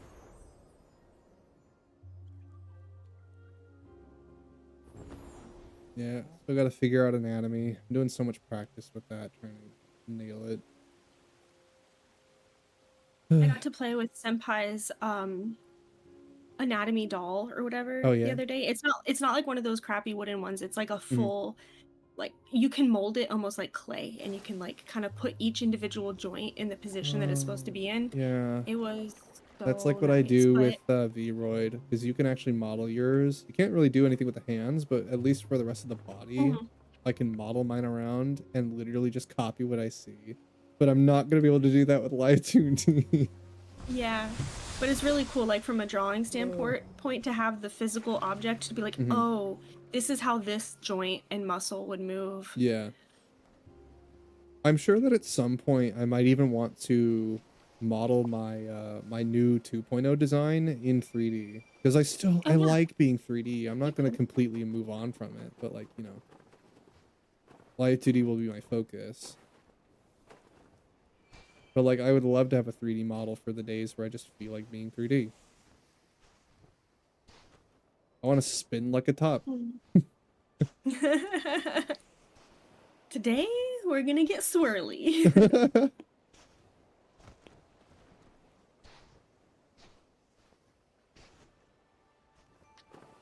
Oh yeah, I was gonna listen to music. Hold on. Thankfully, the game I play doesn't copyright their music. If it's in a video game, I don't think it... No, sometimes it does. On YouTube specifically, yes. Yeah. Most games do, but like the games that I play typically don't actually, because they're all indie studios, and games have streamer mode. Well, they will give you... They won't take away the music completely, but they'll give you different non-copyrighted music. Oh my god, like yeah. Disney Dreamlight Valley did that, so that you wouldn't copyright Disney music. It's and such it just did like their generic... a courtesy when at least they give us the toggle, you know? Yeah. Oh, I played Control, and I'm so glad because they had a very musical, like cinematical moment. Yeah, but, that's a very you game. It was not. I think they won an award copyright. for their cinematic moment, actually. Yes. There was like a 7-minute window where they had Old Gods of Asgard playing a metal song, and it was so good, and it's just raw combat, and it was so fun. And now they're getting a new game again. I saw it on the Game Awards, and I freaked out when I saw it.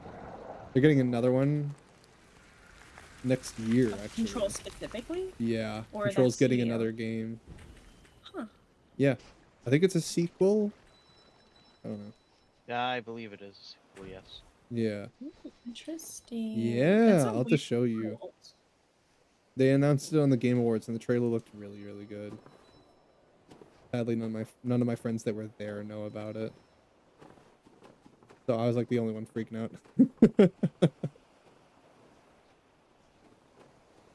That was like I did a Game Award bingo with Konoro, May, and Shelly, and like we all had our moments where like there was a game that none of us knew but one of us did, so we all had our little moments with games where we were like freaking out and nobody else knows, because we all play so many different things.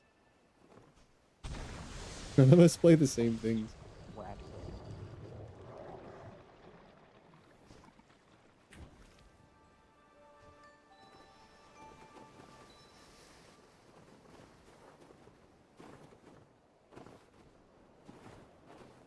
You know what I want to do eventually? Because my friend group is getting so damn big, and I have so many people, I need to, like, just for my own sanity, make, like, a group or something where I can get all the VTubers in one place, so I don't have to DM all of you every single time I want to do something. I gotta send individual messages to absolutely everyone, and all this coordination. Like, I should just get everyone in one spot. You started one with me and Tao, I think. Yeah, we had the group, but like I could just make a VTuber server, you know? Separate from Anaya City? Yeah. That's a lot of switching back and forth. It is. I mean, I can either do that in my own server, but not everyone I'm friends with is in my server or goes there, so... Like, I could not be bothered to get Yokai to try and look at my server, much as his... He doesn't even look at his own server. Wouldn't. But I mean, if you put him in a VTuber group, he also would never look at it. Yeah, so I don't know that it would change anything with him. I have to go to his stream to get him to do things with me. Pretty much. He answers me if I DM him most of the time. Yeah, he's better about it now, you know? He's getting better about it slowly. I mean, it's not going to be a while before I actually have to do something like that, but if I got so many VTubers that I constantly do collabs with, it would be a lot easier on me and them if we had a place where we can all just get in touch. I mean, really, it would only be if, like, I have enough people to where it's frustrating and it's a problem. And if like my VTuber friends are all like friends with each other. Right now I just have a lot of friends of friends. So it's not a big deal, but if we ever have a wide enough personal group, then yeah, it would make sense that we'd have a place for it. Or at least just a group chat where we can go. That would help me out a lot. Yeah, it's really hard to keep up with different servers though. Like I barely keep up with yours. Sometimes there are things that yours. I find in mine that like someone commented 3 days ago that happened today, and I'm just like, oh, I never read this. I'm always in mine at least. Yeah. Much of my friends Yeah, have I'm not gotten even just always in used to be in mine. mine. But I'm always in my DMs, so Yeah. At least all my friends are super cool about it. When we're doing collabs, everyone's usually just chill and I was like, yeah, let's just go to your server. Everyone's just been using mine as like a collab hub. Just fine. I don't mind it. Makes it easier on me. yeah, I don't really care. If I like start something first, I just jump into mine. And like if anyone wants to join, they can, but yeah, I'm always usually the one posting stuff, so people never usually bothered to hop into my server when for things.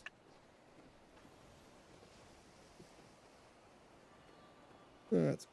It would be nice to have a large group of friends to do things with, though. That would be awesome.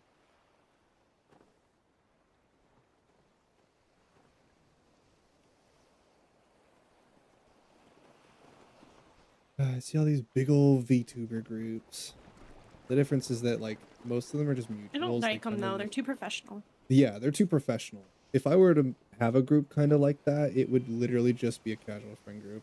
Like, sure, we're all VTubers, sure, we do collabs, but like, you know, I would just want a friend group. I need people I'm personally close to, because I'm not making a group full of mutuals. Not gonna happen. It's too easy, especially as VTubers for drama. Yeah, that's how you get drama. Exactly. Exactly. Anybody in my inner circle agrees. Like that's how you get dramas, when you don't know them personally.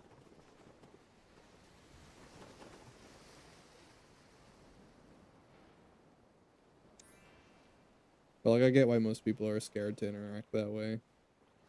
It just takes time to build, you know? That's why people are afraid of being vulnerable to each other. Right. And I mean, we get it.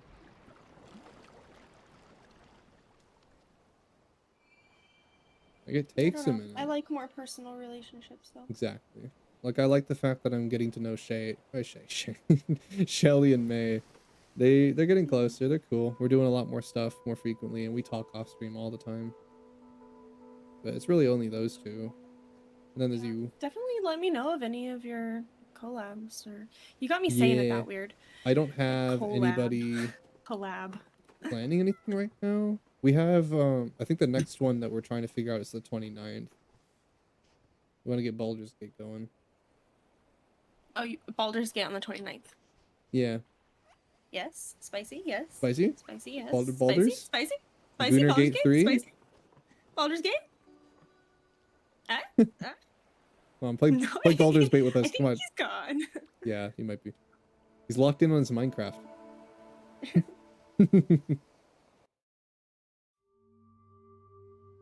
I think we killed him. It's fine, I'll just get another one. I'm an artist, I'll just make another one. That's how that works.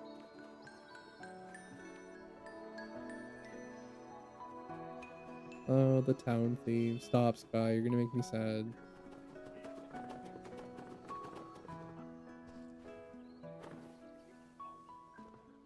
Oh, I gotta finish my daily stuff. That's what I gotta do. I might do artwork today. Or I might just do woo-wah.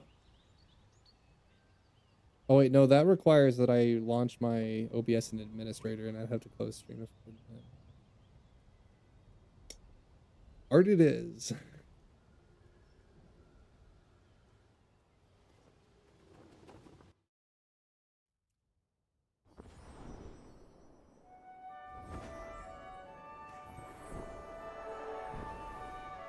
If I were to do a Christmas artwork, what kind of outfit would you want? For Christmas? Yeah. Give me a hat like this. Just you Just you can Christmas just hat? copy paste this hat. A Christmas hat with purple fuzzies. I was thinking, I was like, it would be really cute if I gave you like a coat or something.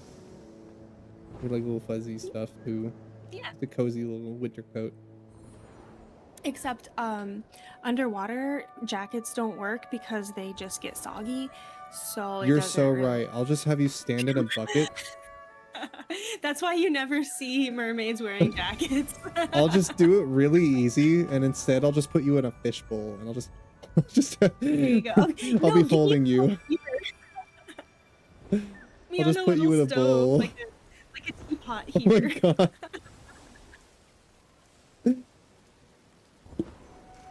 I'll have a little Christmas mug and just have you in it. Cup of hot chocolate. Yeah. That would be I kind of think cute. I have a picture of me like that actually. Yeah. I really want to make it easier on myself. I can just do chibis. They're a lot easier, and they're really cute. I do like drawing chibis. They're so cute.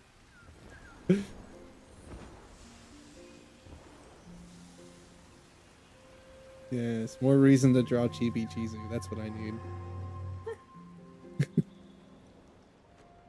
Oh, it was coffee. I have myself in a cup of coffee. Here, I'll send it. You did? I'm gonna send it right now. Hold on. Oh, I must see. To find out where the file is. You could just find it.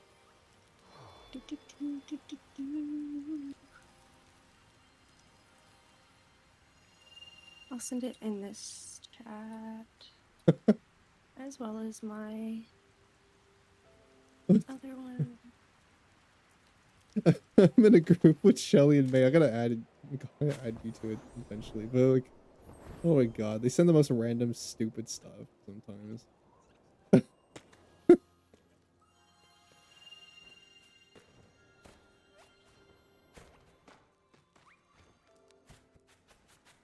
need the ancestor favor on the belonging.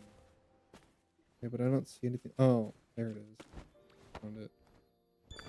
There, I sent it in the voice chat. I'll resend it in my Artflex too. It's old, but I'll resend it. Let's see. I like it. It's cute. Yeah.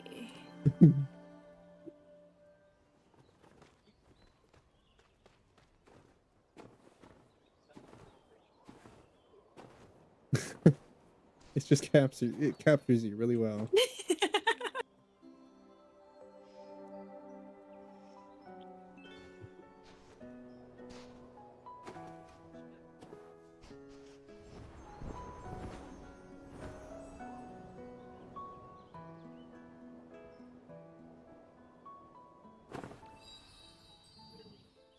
Supposed to spend my event candles somewhere. Is it this way? Wait, no, it was the spirit at the front. What am I doing? Or was it?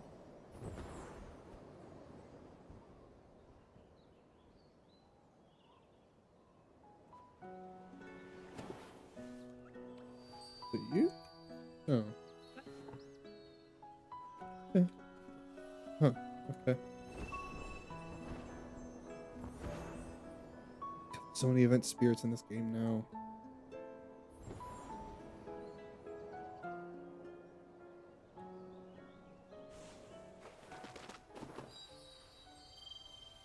My hat's falling off.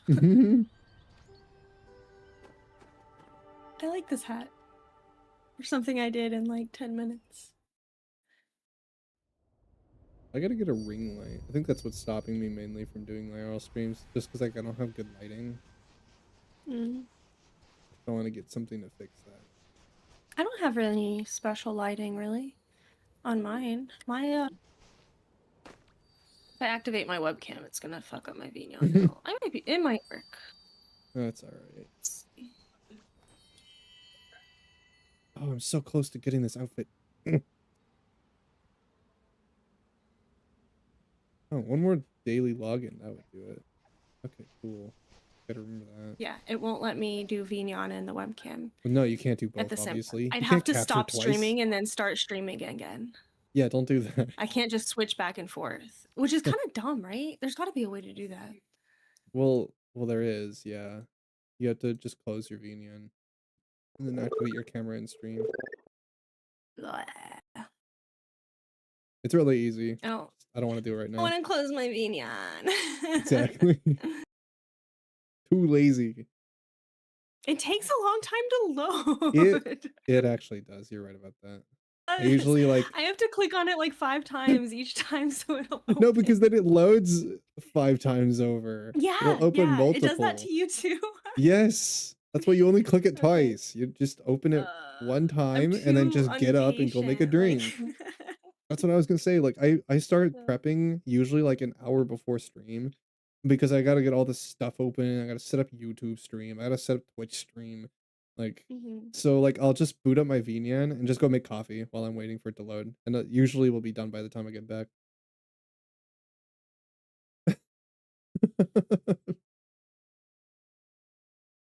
Oh my god. You're something.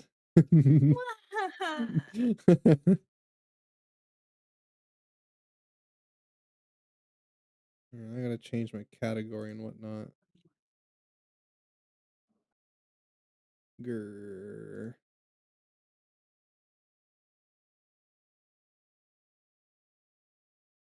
What do I want to draw? Oh, I gotta make sure I don't leak my artwork either.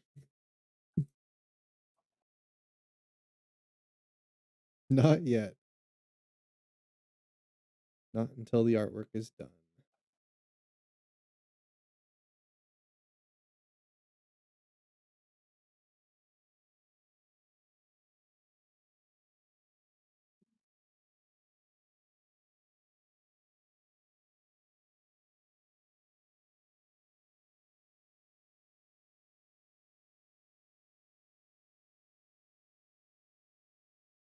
My head's too small on my model, or I'm trying to figure it out.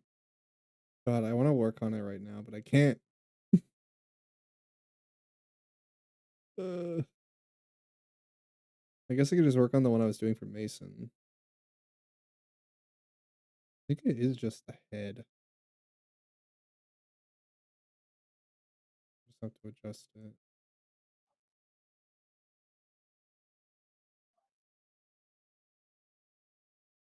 Yeah, it was Mason's birthday, so I was doing a piece for him. That's so nice. I would like Yeah. to see it. You're still working on it though? Yeah, I gotta finish it. I'll work on it today. Why not? I did my Sky stuff for the day.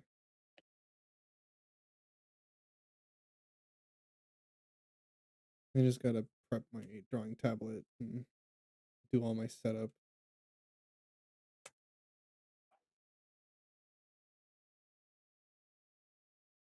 So much transition, so many chords, so much.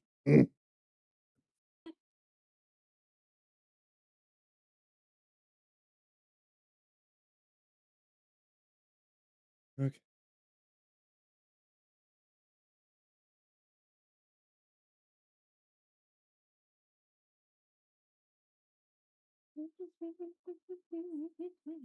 Chords. Oh my god, I was gonna listen to music. Every time like there's a quiet thing, my brain goes to humming and I'm like, wait a second. I want to listen to music too. You know what I'll do? I might end my YouTube stream here, but keep Twitch going so I can listen to music because I can't do art and not listen to music.